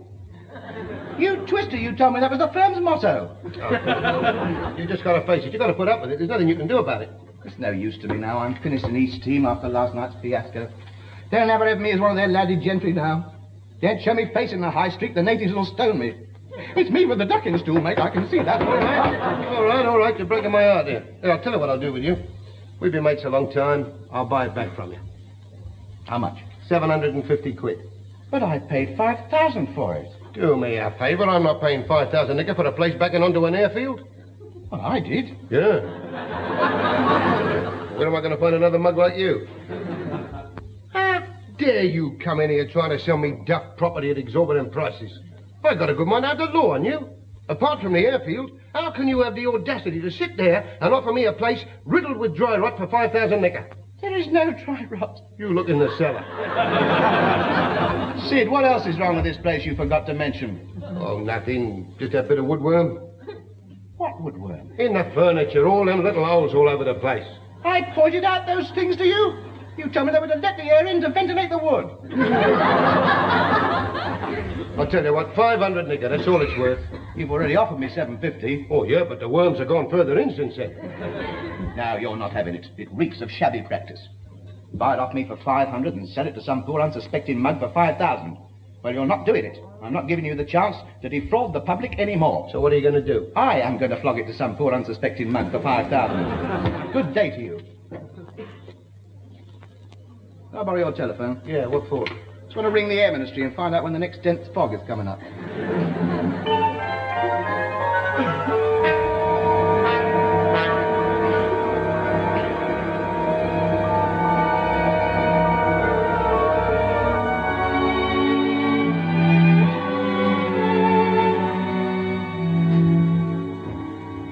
The outer fabric of this noble edifice. All a pity about that dense fog. I would so like to have seen that beautiful panoramic scenery one can enjoy from the outdoor barbecue. Yes, 20 miles of unlimited scenery over the lush Surrey hills. Beautiful, right in the middle of the greenbelt area, unspoiled countryside, completely secluded. Not a soul within miles. Is it quiet and peaceful? Quiet and peaceful. So quiet and peaceful at night time you can hear the birds walking round their nests. It does seem nice, doesn't it, Bert? This is the first house we've seen since we've been married. Oh, you're newlyweds.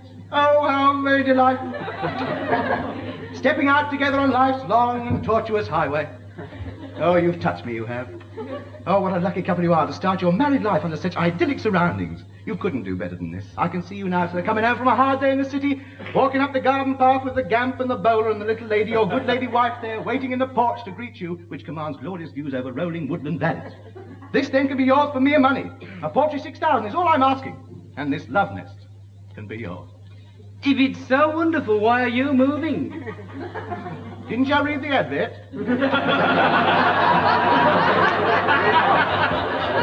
It said so. Present owner forced to sell cheaply owing to new employment aboard.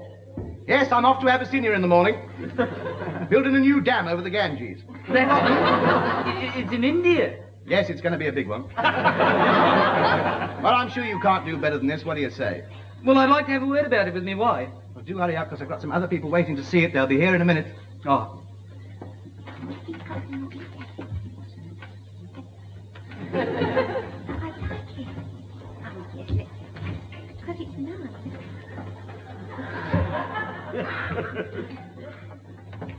We've decided. We'll take it. Thank goodness you had me worried there for a minute. Will you take a cheque? I'll take it any way you like. Fivers, farthings, cheques, anything. Come along, where's that cheque? Now, so I'm sure. There we are. That's it. Now, I left me pen at home. I've got a pen over here, that's all right. Now, there we are. Hey, Hancock, 16,000. There we are, 6,000. What's that noise? What's that? Which one? Oh, that one, yeah, well, that's probably the fridge starting up. Hey, Hancock, 16th of December. It sounds like an aeroplane getting ready to take off. Can't be that, madam. No. Hang on. Excuse me, the fog's lifted. Oh, let's have a look at the views from You the can't see anything, dear. I'm afraid there's something written to the... Oh, well, we'll do something else. What's happening? The room's shaking. Don't ask me, mate. I'm just... What? The room's shaking. Hang on. It must be you. You've got Asian flu or yellow jack or something. Here we are, Hancock. Anthony Hancock. Oh, shut up. Come on now. Hurry up and sign. Well, what was all that about? What happened? What happened, you may well ask. It's you, sir. You were shaking like a leaf. Are you drunk? It wasn't him. It was the house shaking. I don't like it here, but I'm frightened. It's just an air tremor, madam. It's Stromboli going off. It does occasionally every 1,000 years. There's nothing to worry about. There's an aerodrome out there. We're on the edge of an aerodrome. It's their last flight. They're pulling out today. Oh, we can't live here, Bertie. It might fall down. Please, there's nothing wrong with the place. 5,000. Well, you twisted if you think we're buying this, you're mistaken. 2,500. Will you get out of our way? I'm leaving. 17.50 and a packet of headache powders. Get out of my way. Well, name your own price then. Pick that gate up. Oh.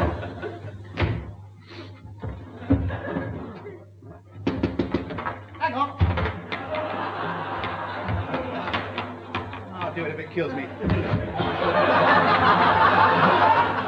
Come in!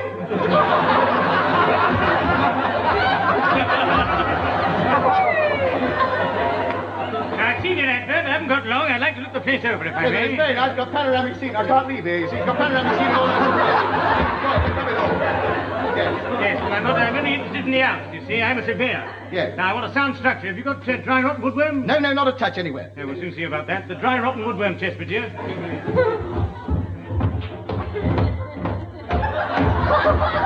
You got a raving man? Yes, we do. Just as I thought. Rotten right the way through. 500 for that. Yes, all right, yes. Yes, walls. No, there's nothing wrong with the walls. I can promise you that. There is sound. Serviette, I must have papered over it. Serviette. Yes. Through the front garden. Yes, that's right. Yes. The milkman, he likes a cup of tea when he comes round. Yes. No mantelpiece, eh? No. Yeah. 200 then?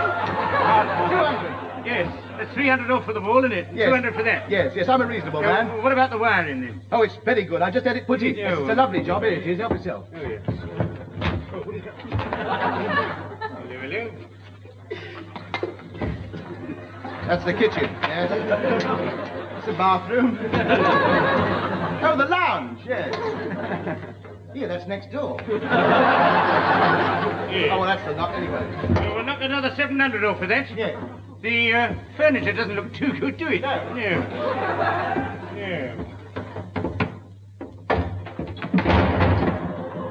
Ah, woodworm. No, I just had it treated. You haven't. I have.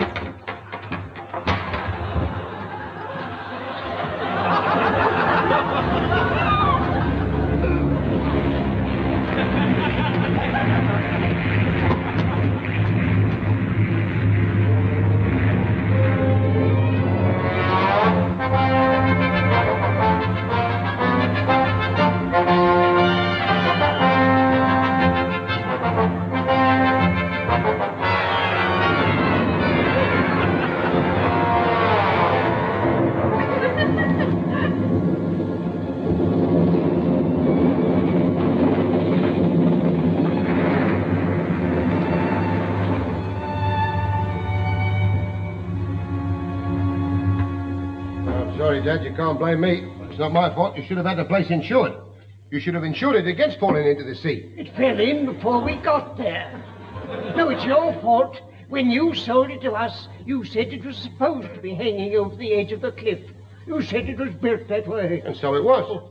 Nothing wrong with the house. The cliff wasn't very good. We want our money back. Now, wait a minute, lady. You can't make me the scapegoat for the whims of nature. We want another house. And for nothing as well. I can't understand you two. What's so attractive about having a house? A couple as young as you two. Want to go bury yourselves in the country. What for? What's happened to your spirit of adventure? We're both 82. 82. What a marvellous age. Go where you like, do as you please. Nah, you don't want a cottage in the country with roses round the door, logs burning in the fire, a big fat cat on the hearthrug. Don't we? No. That's what you want. A converted ex-Navy motor torpedo boat. For a mere 800 nick a pop, you can be the skipper of that fine craft. Screaming across the waves at 40 knots. Headed for the Spice Islands, 4 sheets to the wind. Adventure unlimited. 2 soldiers of fortune diving for pearls in the South Seas. And Granny up there, right up in a crow's nest, in a sarong, being worshipped by the natives. Can't you see it? Yes, yes. Ship ahoy! Avast day, lovers! Batten down those hatches. Full speed ahead. Avast there, ye swans. Sit down. Oh, dear. We want a house. Oh, blimey, I haven't got one. Hancock. You still offering me £500 for that house of mine? Yeah. Sold. You'll find the deeds are in order. Oh, sure. There we are, Dad. Just come to hand. Very lucky, this. Hancock's Folly, East Cheam, with panoramic scenery that can be enjoyed from the outdoor barbecue and 20 miles of uninterrupted views over the Surrey Hills. 4,000 nigger. Sid, I think if you're thinking of flogging it, there's something you ought to know. Yeah? No. Yes? Yeah, well, there's a few minor repairs to be done to the property. And in view of that, we always include a few things free gratis and for nothing. I think you better take it. There, what, Dad? You find that handy? And there's a little book that's very, very handy for bricklaying. Thank you very much. And let me wish you the very best of luck. Thank you very much. You'd be an estate agent. Well, what can I do for you? Seeing as how you sold me a house for 6,000 that has fallen down, seeing as you just made 3,500 on the rubble, I thought the least thing you would do would be to find me someone else to live. Yeah, why not? Now, how do you like motor torpedo boats? No. No. What about a converted windmill? No, thank you. Own bread supply, all mod cons. And the blades have all been fitted with rubber so that when it rains, it keeps the windows clean. No. Here, I've got a nice pottery kiln going in Staffordshire, full central heating. They're still using it. Look, Sid, All right, wait a minute. Here, what about a disused oast house in Kent? Hasn't been used for years. You could get drunk on the smell of the fumes.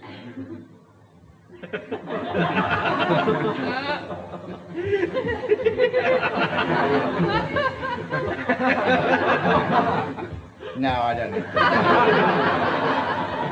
need What about an old blacksmith's forge? Sid, haven't you got any normal houses with 4 walls and sloping roofs? You know the sort of thing I like. A nice detached in a nice residential area where I can entertain the local gentry and make me debut in village society. Get up the social scale a bit. I can't do that from a pottery kiln in Staffordshire. No, there's nothing else here on the books for it. Yeah? Sid? Yes? The Warren Pottswood's vacant again. The couple we sold it to have just moved out. Good girl, then. Did you hear that? There's a strut of that boy just come on the market. The Warren Pottswood. Now, this is right up your alley. And it's only 2,500 nicker. Wait a minute. How far away is the nearest aerodrome? 20 miles away. How far away is the nearest woodworm? No woodworm here. Guaranteed. There's a surveyor's report that surveyed it. How long ago was it condemned? It hasn't been condemned. It's only been built 3 years ago. Well, there must be something wrong with it. You don't go around flogging brand new houses with nothing wrong with them for £2,500. Let's have a look at the area it's in. Show us the map. Not one of yours. Survey map. There she is. Yes, well, there's no aerodrome. Pleasantly secluded. Nice residential area. No woodworm. Seems perfect. It is perfect, mate. You can go and see that any time you like. I got nothing to hide. That's a genuine bona fide house. It's the only one I got on the books. Look at it there. Nothing to bother you for miles around. Situated all by itself in that beautiful little woodland valley. All right, then I'll buy it. You're a clever boy because you couldn't have done a better thing. This is a beautiful little property, let me tell you. And you can now hold your musical evenings with impunity. You'll be the local squire in no time. Thank you. I'm glad you've realised you can't flog me rubbish anymore. Let that be a lesson to you. Good day. Ta-da. Leo, cross off the Warren Potts would have sold it again. Oh, it's a lovely place to hold musical evenings, that is. Oh, dear.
All right, lads.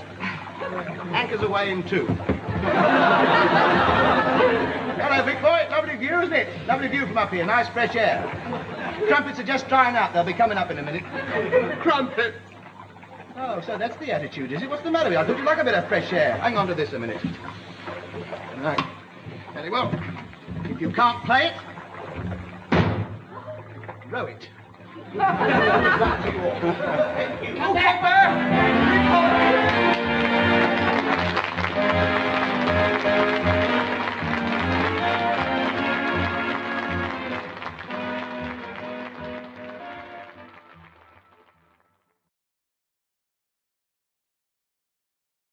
Ladies and gentlemen, we present Tony Hancock in... Hancock's our father.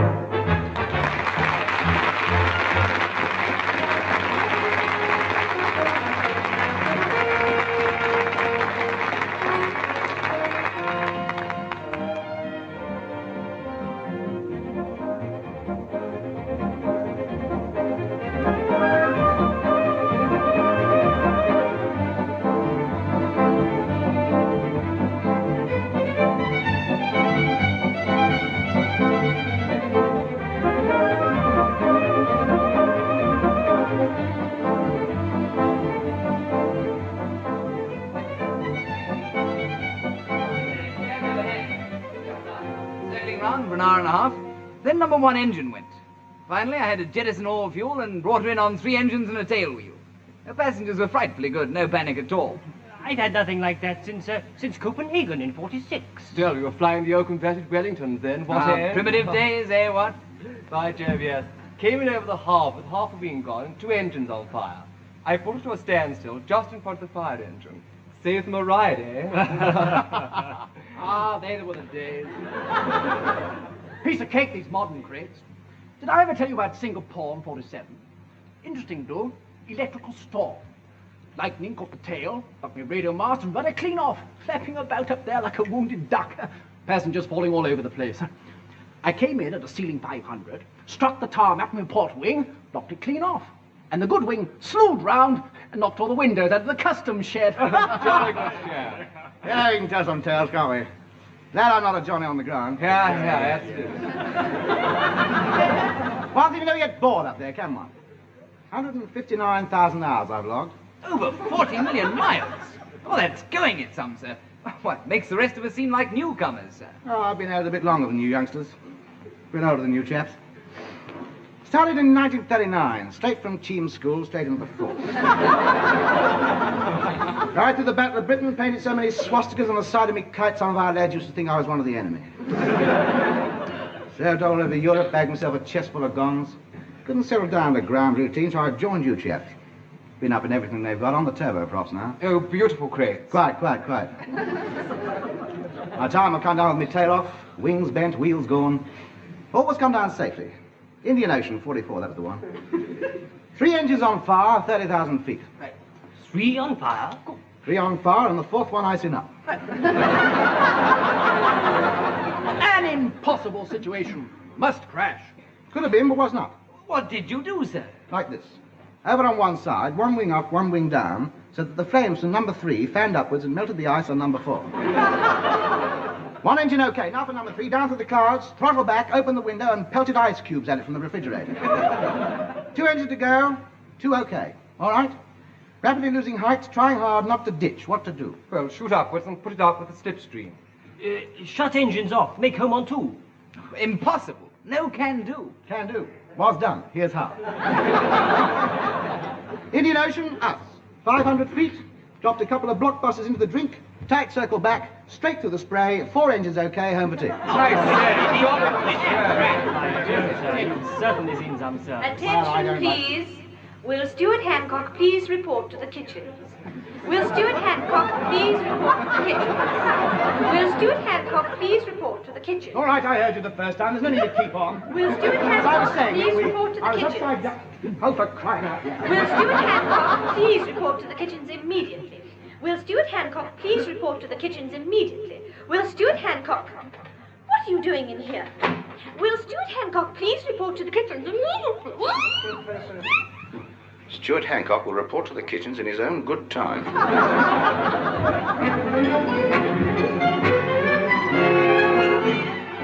Yes, flight 104 takes off 1100 hours. That's quite correct. No, it's a pleasure. Goodbye. Come in. Steward Hancock reporting, sir. Ah, Hancock. Sit down. Thank you, sir. It's your first day with us, I believe. Yes, sir. No previous flying experience. Not quite true, sir. Once round Blackpool Tower in an Oster, and once travelling in a train that left the rails.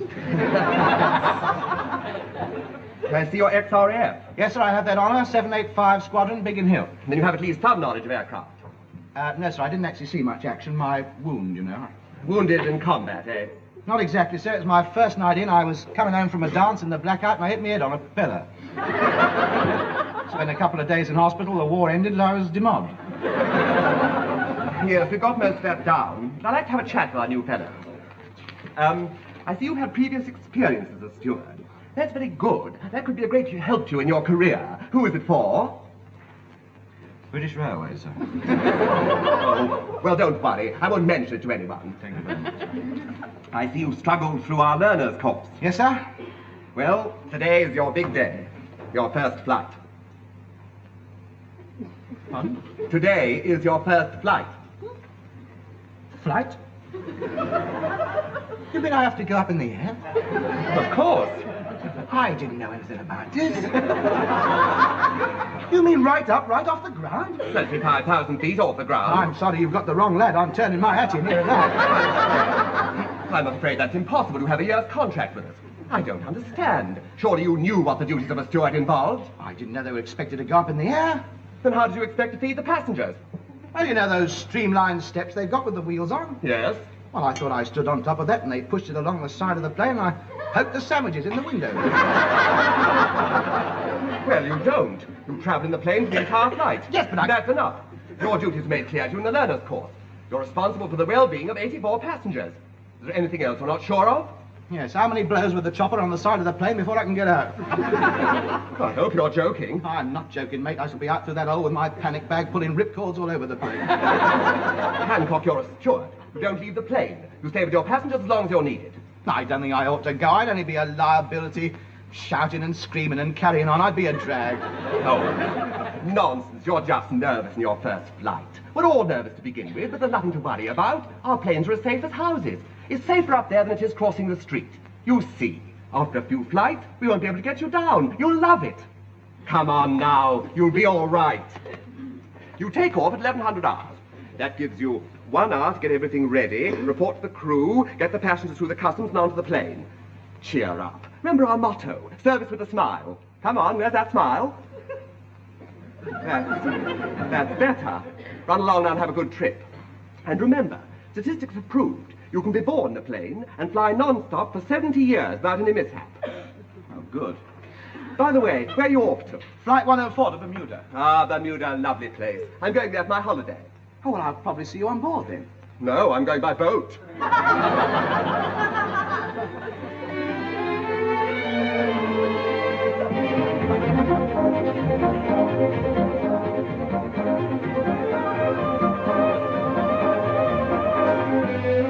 Will passengers for Flight 104 to Bermuda please proceed to Bay 14 for customs clearance? Thank you. Passenger list for Flight 104 Bermuda. Yes. Check. Brown, Arthur, Clarence, Cecil, Cousins, Jim, Donaldson, Thomas, James, Sidney, Lester, James, Sidney? Just as a matter of it, I thought so. Collins, Inspector, Braithwaite, Sergeant, Murgatroyd, Constable. What's the matter? This bloke is Sid James. He can never take an ordinary plane trip like anybody else. He's always got coppers either going with him or waiting for him or handcuffed to him. I wonder what he's been up to now. Is he a friend of yours? Friend? I suppose you could say he's got a certain... We sort of... No, sometimes... No, he is no friend of mine. Not in a million years. And if I can help these coppers to apprehend him, I shall do so with a song in my heart. We'd better get over to customs. Yes, the passengers are coming in.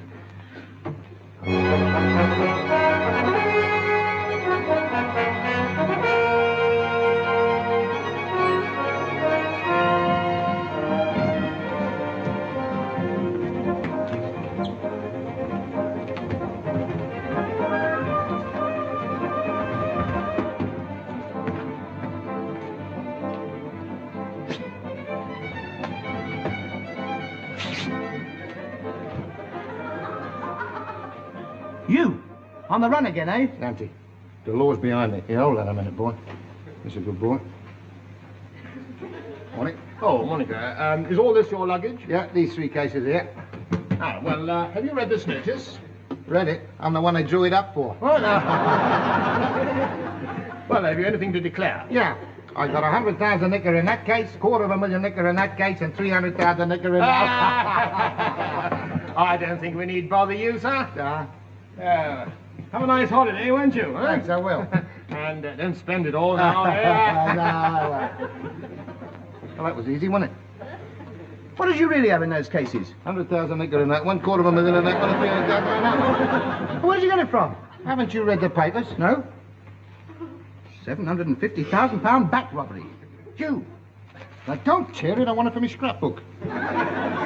These cases are all full of money. There are £100,000 in that one, 250,000 in that one, and 300,000 in that one.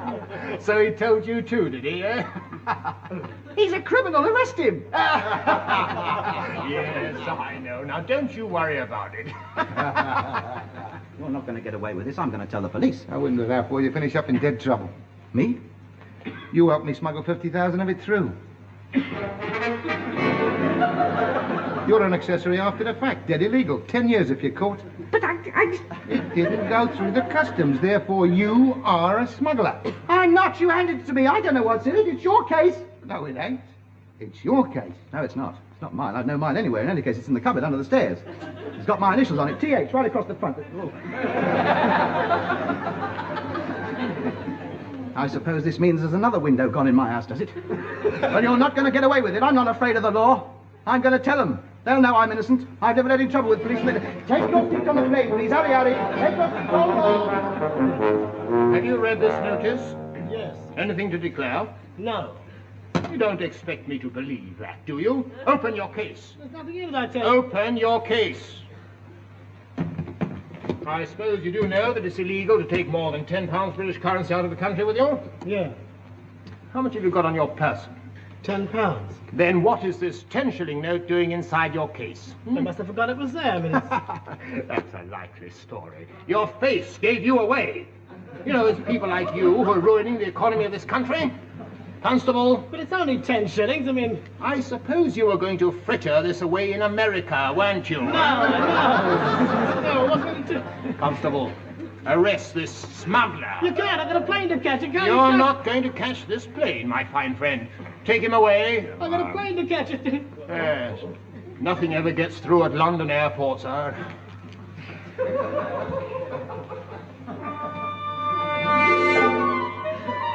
British Continental Airways announced the departure of their Flight 104 to Bermuda. Will passengers please take their seat on the waiting aircraft?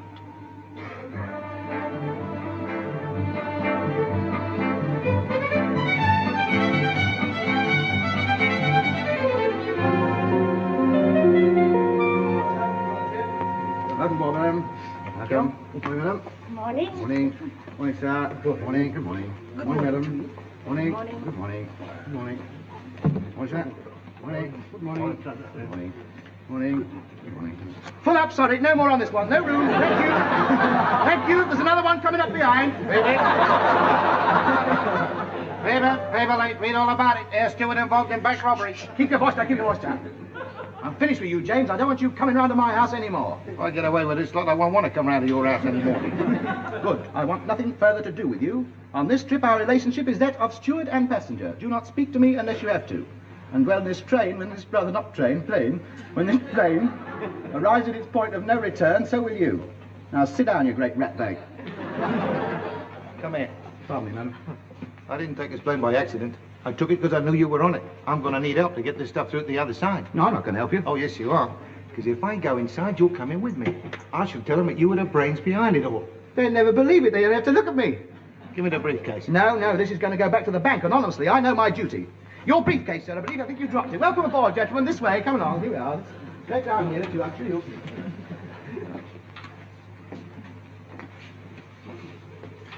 I prefer to sit near the door, if you don't mind. Certainly, Sergeant. Sit down. Take your boots off. Know you policemen like to relax? How did you know we were policemen? I looked it up on the passenger list. I should never have known otherwise. You could be anybody. Cabinet ministers or Italian footballers or Sadler's Wells Ballet.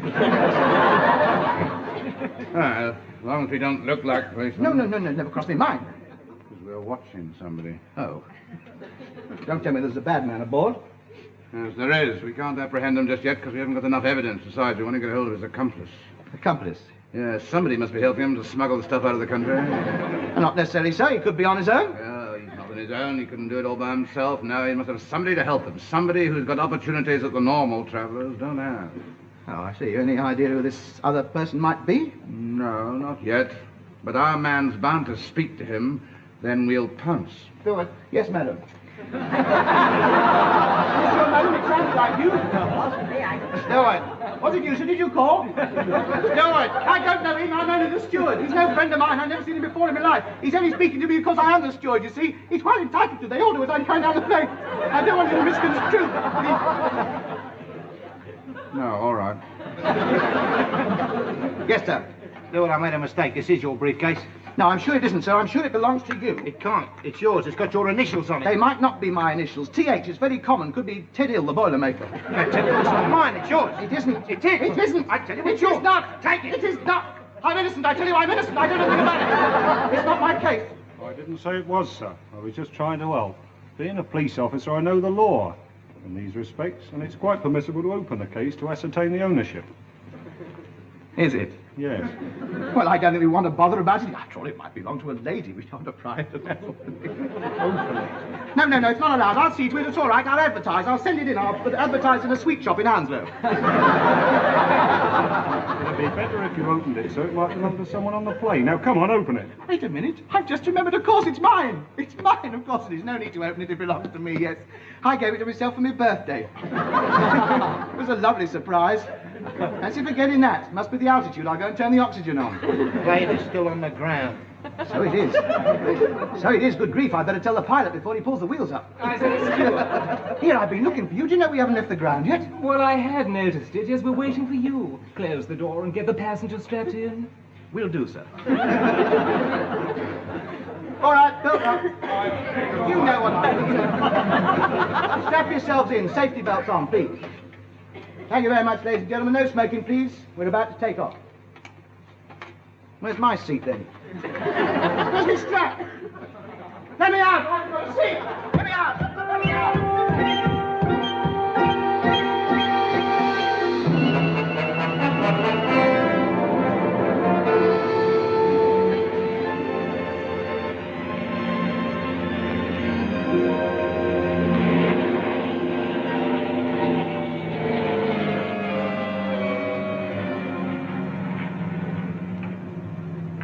may unfasten your safety belt. Ah, wasn't so bad, was it? Nothing to this flying lark, really? Seems solid enough. Don't know what you lot are so scared about, sitting there with your safety belts on. Of course, when you've been up as often as I have, you get nonchalant about it, you know. Did I ever tell you about Singapore? 2 engines on fire, then the tail fell off. Well, the only thing I could do... Oh, shut up. Your attention, please. This is your captain speaking. We're now flying at a height of 25,000 feet at an airspeed of 375 miles an hour. That's not bad, you know. We're only on the 4 and 3 a gallon stuff. We can't afford it anymore. If we were on the 4 and 9 plus IPA, we'd be on our way back now. We shall shortly be crossing the English coastline. Duty-free drink and cigarettes can be had on application to the steward. Hang on, hang on, hang on. Sit down. Sit down, you'll have the aeroplane over. Never seen such an exhibition in all my life. Half the time it's anything you get on the plane for. Now listen, we're allowed 200 duty-free cigarettes. You haven't got many, I'm afraid, so you'll have to make do with 20. The other one, lady. Mind your own business. I'll bet you don't go short. You mind. That's an interesting point. What does happen to the other 180? Yes, yes. Well, of course, he got the law on board. I'd forgotten that. Yes. Well, I was only just tantalising you, you know. Bit of a joke, isn't it? I expect I'll manage to rustle up a few thousand out of my own locker. Yes, over here, over here. Yes, what have you got? Oh, very good, sir. I think I can recommend the set menu. Yes. Typical English menu, cooked in the English tradition. So if there are any food lovers on board, good luck. I see. Now, what is your set lunch? Delicious, sir. Cooked by the finest cook on our airline, the best England can offer. Now, we start off with the brown Windsor soup, just burnt enough to leave that attractive brown rim sticking round the edge of the plate. Followed by a thin slice of roast beef completely submerged in a delicious pool of congealed gravy. Accompanied by a portion of light green watery cabbage and boiled potatoes, skillfully mashed so as to leave all the hard bits intact. Sweet, of course, is the traditional steamed suet pudding, carefully undercooked and warmed up, thus providing that well-loved stodginess that allows the plate to be held upside down without the pudding falling off. 2 bits of dry bread in the scrape, finished off by a cup of grey, lukewarm chicory essence. Oh. Say, what about your continental cuisine? It's the same thing with garlic. How much is this rubbish? You don't pay for it, sir. No, you haven't looked at the brochure. It's all free, this is. It's all in your £400 airfare. What? Look, it's our luxury trip, this is. I shall be coming round with a bottle of Empire wine later. I'll have a sandwich. Very sensible, so will I. 2 condensed milk sandwiches, right. And the next gent, please. Ah, the law. Déjeuner, gents. We'll have 3 plates of everything. Must have insides like grinding mills. Any further news of the accomplice? No, but we've got our suspicions. We've got to find the money first. I want you to show Sergeant Braithwaite here where the luggage compartment is. He's got instructions to search all the luggage that came through the customs. I don't think the apprehension will be long delayed. All right, no. After lunch will do. Besides, we want to get his accomplice, and he can't get away from us up here. Short of jumping out of the aeroplane. Yes. He's a coward, isn't he?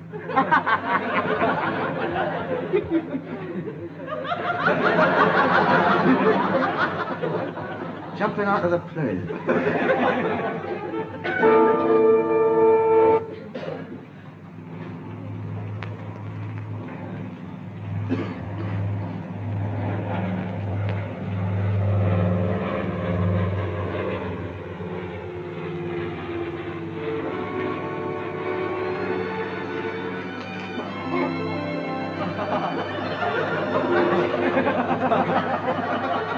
Finished, gentlemen? That was very nice. Yes, very nice. Was it? What's this here? What? What's that? It's a crockery bag. I put all the dirty crocks in it. Stops me whipping in and out all the time. Skipper, we over to Ireland yet? Hattie, we better have a look at the luggage now. Would you show my 2 officers where the luggage compartment is? This way, gentlemen. It's quite simple. There we go. That's it.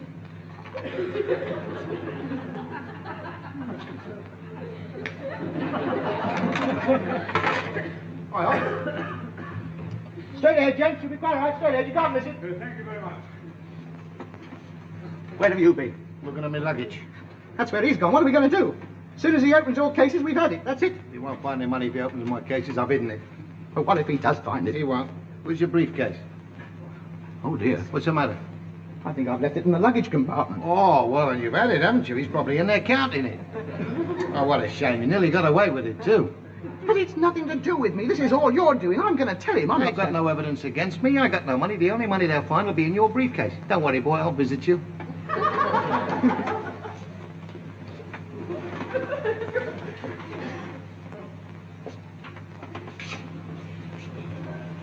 Well, there was no money in the suspect's luggage. The 3 cases were empty. All we found was this. 50,000 in notes in the steward's briefcase. The rest of the money's vanished. So it was you after all, was it? What have you done with the rest of the money? I haven't got the money. I'm innocent. I tell you, I'm innocent. I knew as soon as I saw your face you were a criminal. Where have you hidden the rest of the money? I haven't hidden the money. I'm innocent. Don't make a scene. You better come quietly. Never. You can't arrest me. This is a mistake. I'm innocent. You can't take me. I can prove my innocence. I didn't do it. Somebody else must have hidden the money. All right, arrest this man. No, Hand please. me, It's not Hancock. me. It's him. I'll It's arrest the him. one who's Oh! Well, he's got a parachute. Why didn't he use it? Pull the ripcord! Pull the ripcord! No, don't! No! Oh, £5 notes. 1,000. So that's where they were. In his parachute.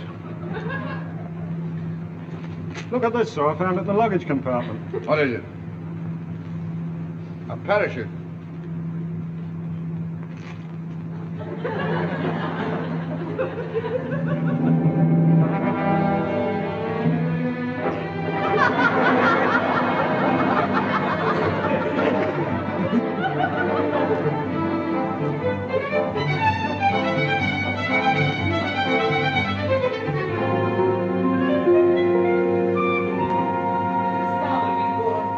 So I had to bring her in on the slant.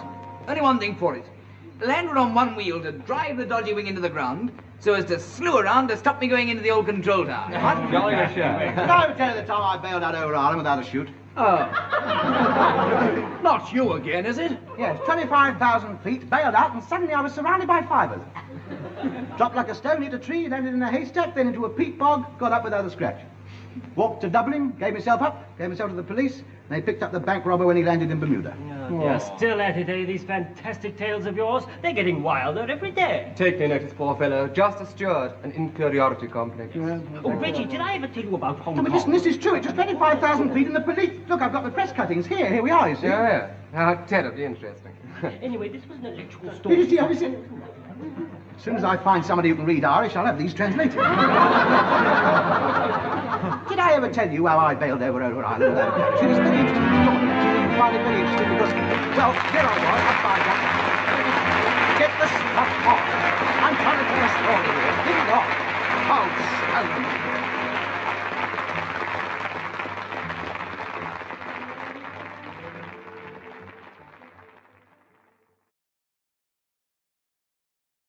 so. Ladies and gentlemen, we present Tony Hancock in... Hancock's half hour.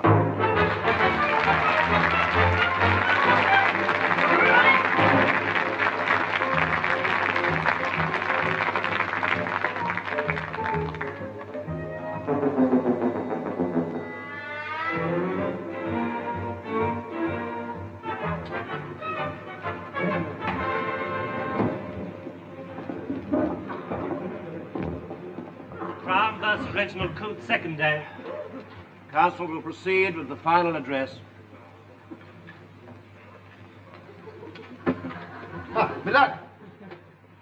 Ladies and gentlemen of the jury, the defendant is accused of one of the most loathsome and despicable crimes, threatening the bond of human society. He's accused of...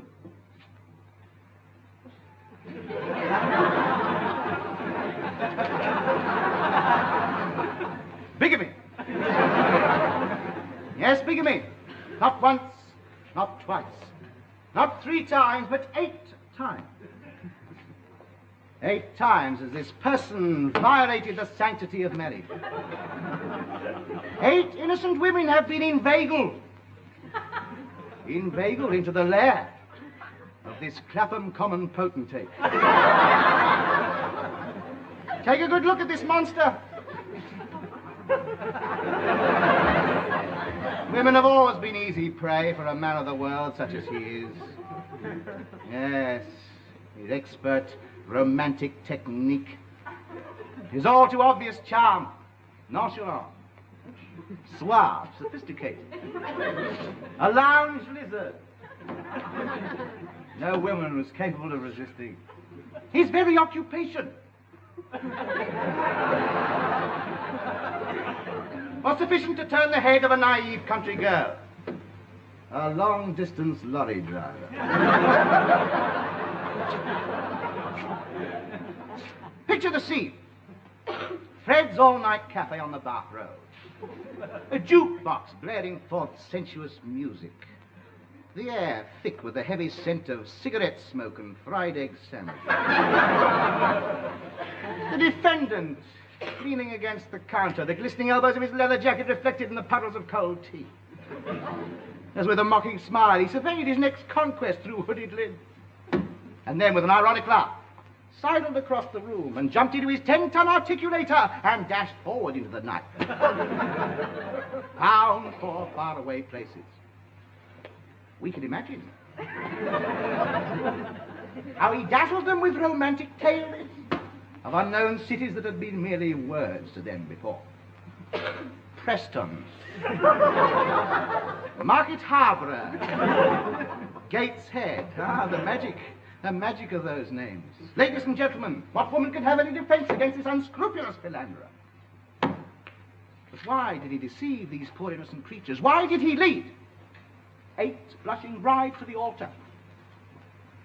The evidence is unshakable. Because he wanted to get his hands on their premium bond. And so, ladies and gentlemen of the jury, I demand the extreme penalty for this villainous outcast from the dregs of humanity. I demand that he be put beyond the reach of defenseless women, so that he can no longer pursue this dreadful path that has so disgusted him. All the righteous people of Great Britain, I rest my case. Ladies and gentlemen of the jury, you've heard the case against the defendant. You will now consider your verdict. Have you reached a verdict? We have, Your Honor. You find the prisoner guilty or not guilty? Guilty. Reginald Coote, you've been found guilty of bigamously marrying 8 wives. Therefore, by the power invested in me in this court, I hereby sentence you to a term of imprisonment not exceeding 6 years. Case concluded. There we are then. What about that? Masterly. Had him just what I wanted him. Yes. There's only one snag. What? You were supposed to be defending him.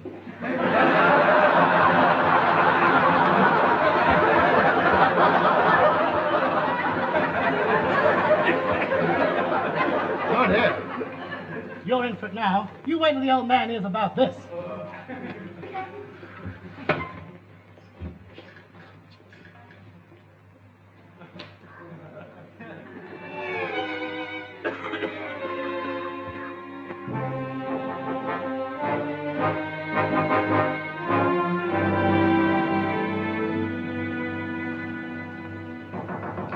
Come in. Oh, it's you. Yes, sir. So you've done it again. Yes, sir, well, I can explain. The prosecution had a surprise witness. It was a complete surprise. I had no chance. I've heard all about it, Hancock. Oh. We're the laughing stock of the Old Bailey. Tell me, Hancock, where did you study law? LCC evening classes, sir. Second class diploma and 9 out of 10 for woodwork. Yes.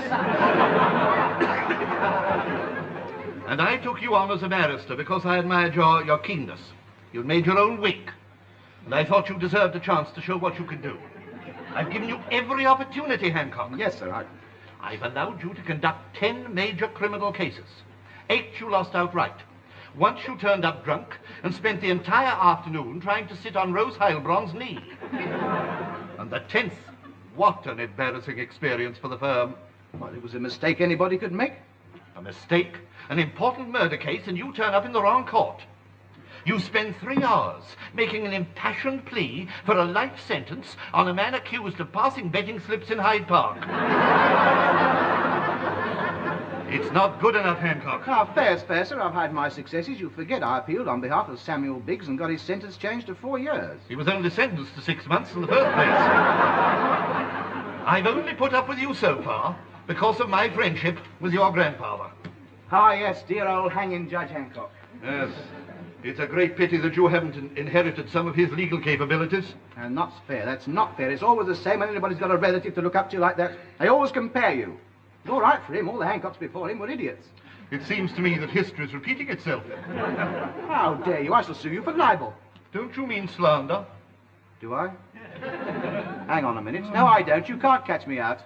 Slander is setting fire to people. I know. I'm sorry, Hancock. I can't employ you anymore. 3 Home Secretaries have had to resign because of some of your mistakes. In the name of British justice, give it up. Never. I know I can be a famous barrister like him one day. I can feel it in my bones. You can't make me turn me wig in now.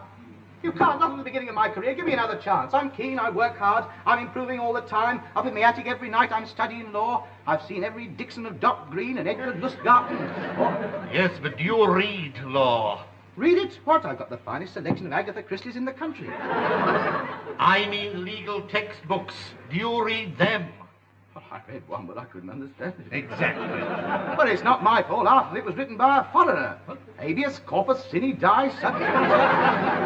Rigor mortis. I can't help it if I can't understand French. That's Latin. Well, whatever country it is, they're all the same. I've seen them.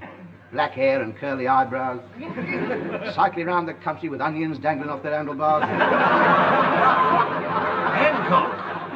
Hancock, I believe you're an even bigger cretin than I gave you credit for. Oh, thank you, sir. I knew you had faith in me. I won't let you down. Give me another chance, just for the sake of the judge.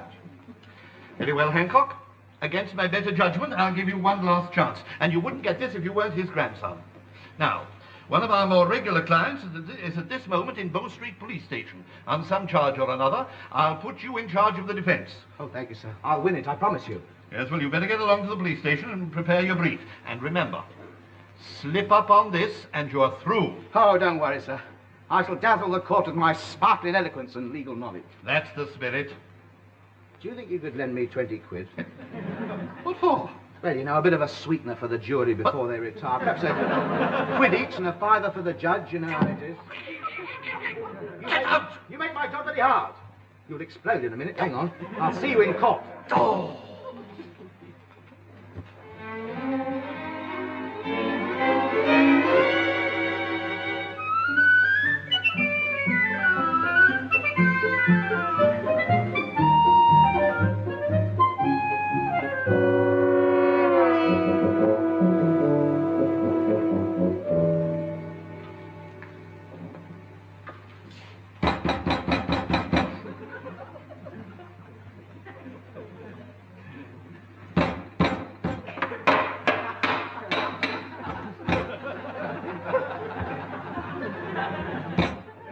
You do that again, and I shall tell people you fell downstairs trying to escape. Don't you take that high-handed attitude with me, my good man. Now, look here, Constable. Constable? What do you think these are, dog's feathers? I beg your pardon, Sergeant. Sergeant, that's more like it. I nearly set the Alsatians on you. What can I do for you? Well, I'm here on official business. I'm the legal representative of one of the prisoners. Is your car parked outside? Yes, that's right. Well, that's a ticket before we start. Name?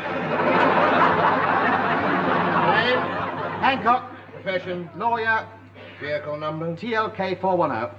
You'll be hearing from the magistrates in the course of a few days. Now, where were we? I'm here on official business. I'm the legal representative of one of the prisoners. What time is it? It's about 5:30. You haven't got any lights in that car, have you? No. Name? Hancock. Profession? Lawyer. Vehicle number? TLK 410. You'll be hearing from the magistrates in the course of a few days' time. Now then, where were we? Well, I'm here on official business. I'm the legal representative of one of the prisoners. As a matter of routine, could I see your driving license, please? Yes, certainly. Here we are. Thank you very much. See, this expires on December the 1st. That's right. What's the date today?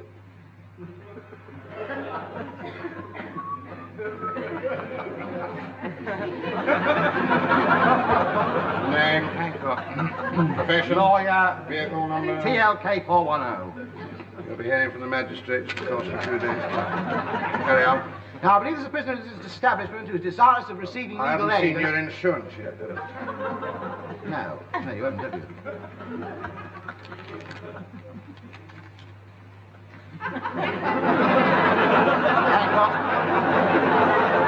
Lawyer. Vehicle number? TLK 410. Yes, that's right. You'll be hearing In for the magistrates in the course of the next few days. Now, look, please, could I please see the prisoner? It's my Your must see car is still parked outside in a restricted area without any lights on. All right, I'll go and move it. Parsons. Yes, Sergeant?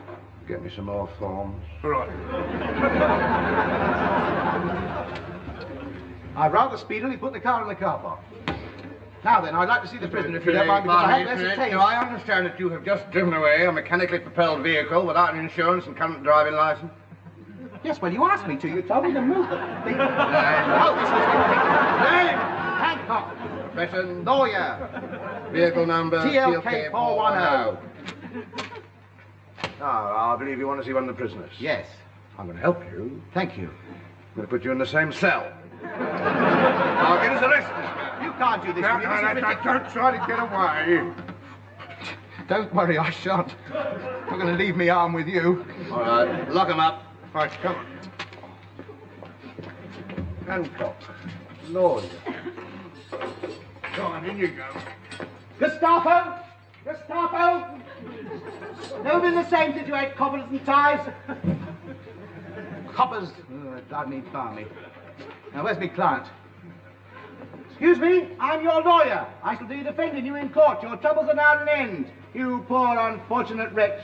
This is a trumped-up charge and a travesty of justice between us. We shall tear to shreds the evidence of the prosecution, and you will emerge from the court a free man, with your reputation completely unsullied. Hello. The interview is at an end. Let me out of here. Thank you. Wait a minute. Come here. I'm not defending you. At least the lawyer has to believe his client is innocent, and you are dead guilty. You don't know what I'm accused of yet. Whatever you are accused of yet, you are dead guilty. I'll never win with you. You'll be sentenced and on your way to Dartmoor before I got the curlers out of me wig. Wait a minute, son. Let's get something straight. Look, I'm not exactly tickled at the idea of you defending me either. We all know about you in the underworld. The boys are saying that you would find it difficult to prove that Jane Mansfield is a woman. Well, they're quite right. Have you ever thought of defending yourself? Because I'm no good in court, you know. They can't hear what I say. I mutter and, you know, I go on and I get shy and I can't hear and the judges don't like me. I'd be a drag. Yes. You'd be better on your own. Go! Come here. You're going to defend me if it's the last thing you ever do. And if I do defend you, it probably will be the last thing you ever do. Now, that would be a pity, because I've got a lot of influential business associates outside who would be very distressed to see me put inside. They might take it into their heads that it was your fault. They might even take it into their heads to visit you. And in the past, their visits have tended to overwork the health service more than somewhat. You mean sort of new teeth and noses and that stuff? You got it. Yes, well, let's have a few details in. That's better, son. Now, look, you don't want to worry about anything. I know all the ropes. All you got to do is do what I tell you. I think we better clarify the position from the outset, Sidney. I'm in charge of the defence. I will brook no interference from you whatsoever. I know what I'm doing. I'm fully equipped to... Yeah, what did you have in mind, then? That's a good boy. Well, I better tell you what happened. Yes, that'll help me in my summing up. Now, how many charges are there against you? 187. God! They're only trying me on 58. Oh, good.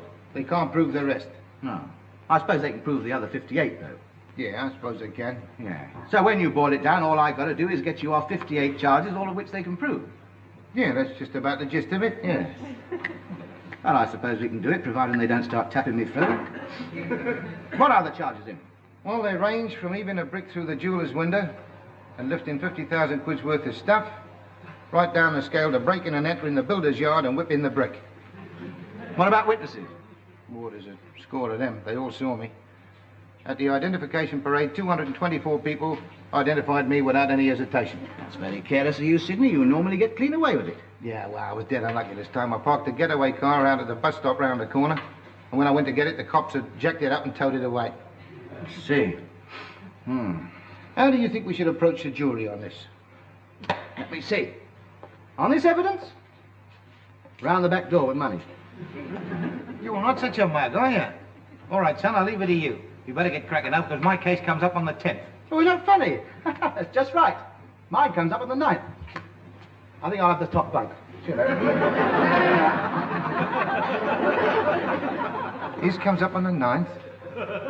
There's something wrong here somewhere.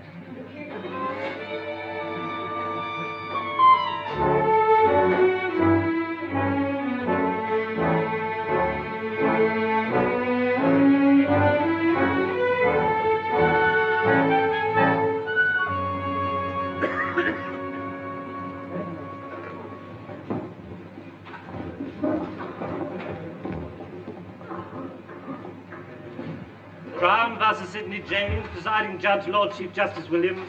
Proceed. Where's the defending counsel? What? Oh, I see.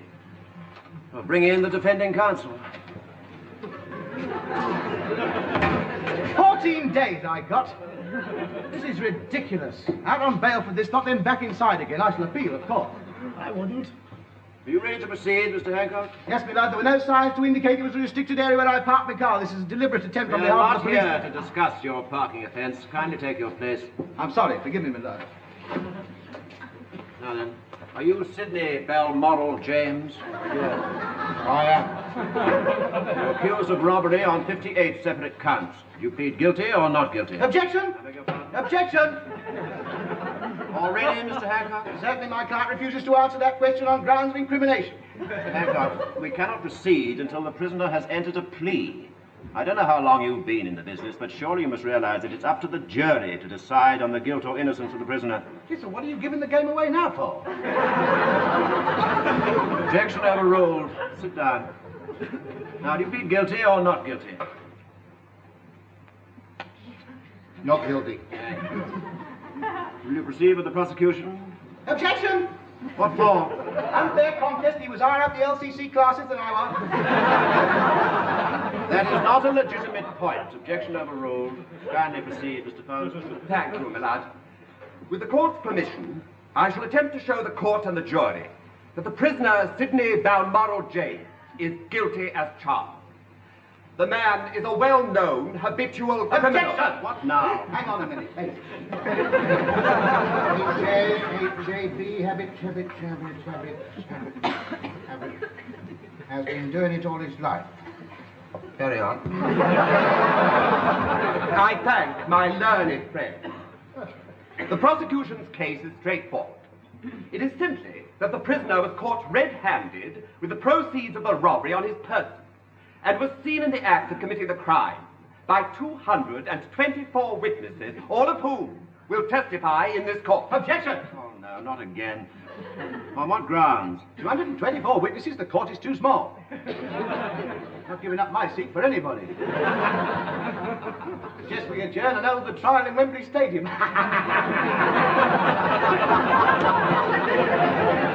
Hancock, your frivolity is out of place in this court. Any more attempts to hold up proceedings will be classed as contempt of court. Well, of course, you haven't got a sense of humour. Now, that's enough. May I have your name, Mr. Hancock? Hancock. Thank you. Make a note of that, will you? Continue, Mr. Farnsworth. Thank you, my lad. I'd like to call my first witness, Police Constable Alfred Biggs. Call Alfred Biggs. Call Alfred Biggs. Call Alfred Biggs. Are you Police Constable Alfred Biggs? No.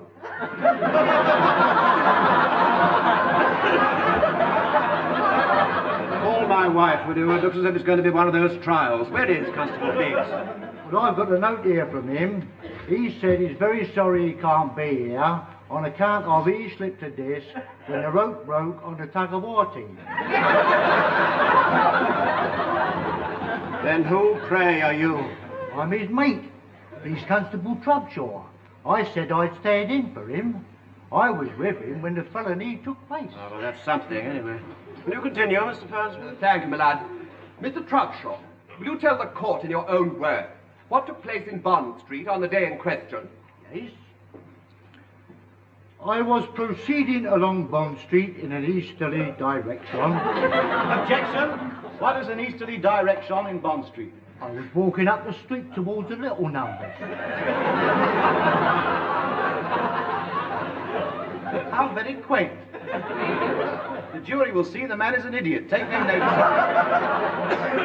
Towards the little numbers, indeed. Kindly let the witness proceed. Anyway, I was walking up towards the little numbers when suddenly, crash! Tinkle, tinkle, tinkle. A brick whizzed past my left ear hole and came into contact with a plate glass window.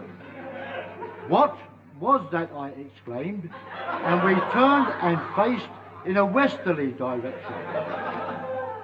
Towards the big numbers. Whereupon we saw the accused, and there, lo and behold, he was stuffing precious jewels into a sack. Whereupon we apprehended him and took him into custody.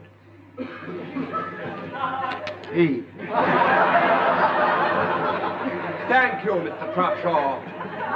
Your witness. You say you saw the prisoner? You saw him with your own eye? Yes. Quite sure about that? You saw him. You made no mistake, you actually saw him. Yes. Would you be good enough to put your helmet on, please?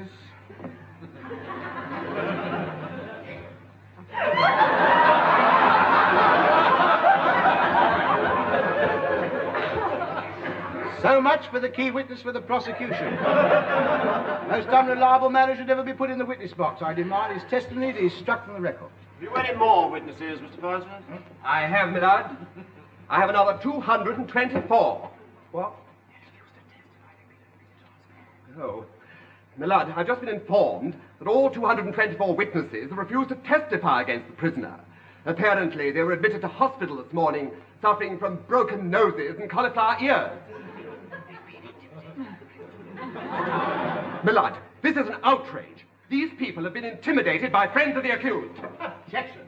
I consider this as a diabolical trick on behalf of the prosecution to blacken the character of my client. If you don't watch it, mate, you'll be the next to be sorted out. Are you threatening me, Mr. Hancock? Silence! Have you any more witnesses, Mr. Farnsworth? No, my lord, I haven't. My case rests on Police Constable Trotshall. Very well. The defense will proceed. I'd like to place the accused in the witness box, my lord. Accused will I'll take go and a assist stand. him. He's rather a weak lad. Take it easy, son. Just watch it. Watch it. Good boy, good boy. Very well.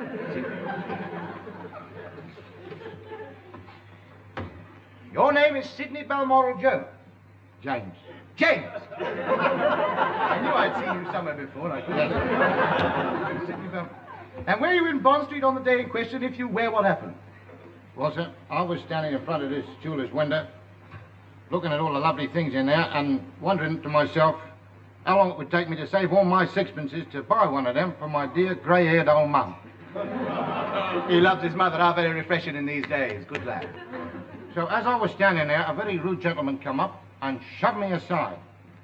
And he picked up a brick and he slung it through the window and he started to remove some of these lovely trinkets. Knowing this to be against the law, I struggled with him and I fought him off. Then I picked up the brick and I started to put back some of these lovely trinkets. At this moment, I was roughly manhandled by two officers of the law who overpowered me because I'm not as strong as they are. He's always been a weak child. He's not strong. Poor lad.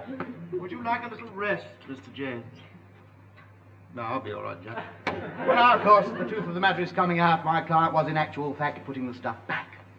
Ladies and gentlemen of the jury, I want you to see what sort of a boy you have in front of you in court today. Tell them more about your sterling character. Yes, sir. Well, I've been looking after my mum and dad right up to my 19th birthday, and that's today. Oh, happy birthday to... His name's Sidney. Happy birthday. Stop that, Hancock, for goodness sake. Well, I've always had a tough life. I've never had any education due to the air raids. It was the war. This boy could have been yours. I've been a very lonely child. I never had many friends because I wasn't strong enough to join in all their rough games. My only pal was my little doggy. When is it time I take him out? Me in my ragged trousers and my toes sticking out of my boots. And we go robbing across the meadows, chasing after a rabbit. But I never let him catch him, of course, because I was always taught to respect all living things. I know we'd be starving sometimes, that poor little doggy and me. And we get a couple of crumbs and I'd share them with all the little birdies. Glass of water. Brandy. Shut up. And what will you do if you get away with it, if you are exonerated today? Oh, I should go back to my social work, of course, and try and make life a little easier for all the people who've been as unfortunate as I am. Thank you very much. I think that's the most touching case I've yet to hear. Ladies and gentlemen of the jury, you've heard this heartrending tale. And I want you to look at it. Do you really believe that this innocent boy is capable of the charges brought against him? This gentle, bewildered child? The last decision must rest with you, and I must ask you here and now to look into your hearts and find a reason to exonerate this poor, poor boy. And I would like to say here and now, and I will be proud to call this boy my son.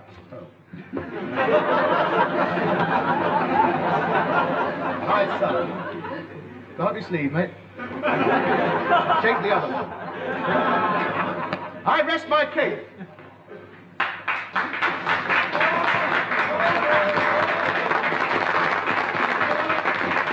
Thank you. Continue with the cross-examination, Mr. Farnsworth. About touching, Tawny, Mr. James. Now, this rough man who threw the brick, could you describe him to the court? Yeah, well,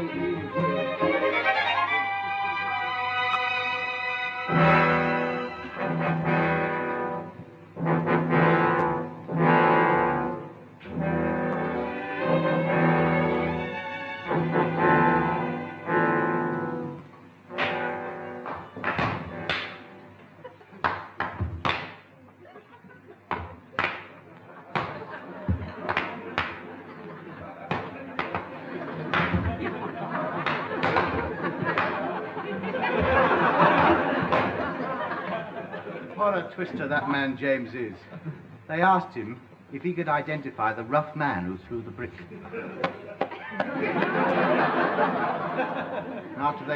After the build-up I gave him in court, they'd believe anything he said. Justice? Ugh. All right, Walter.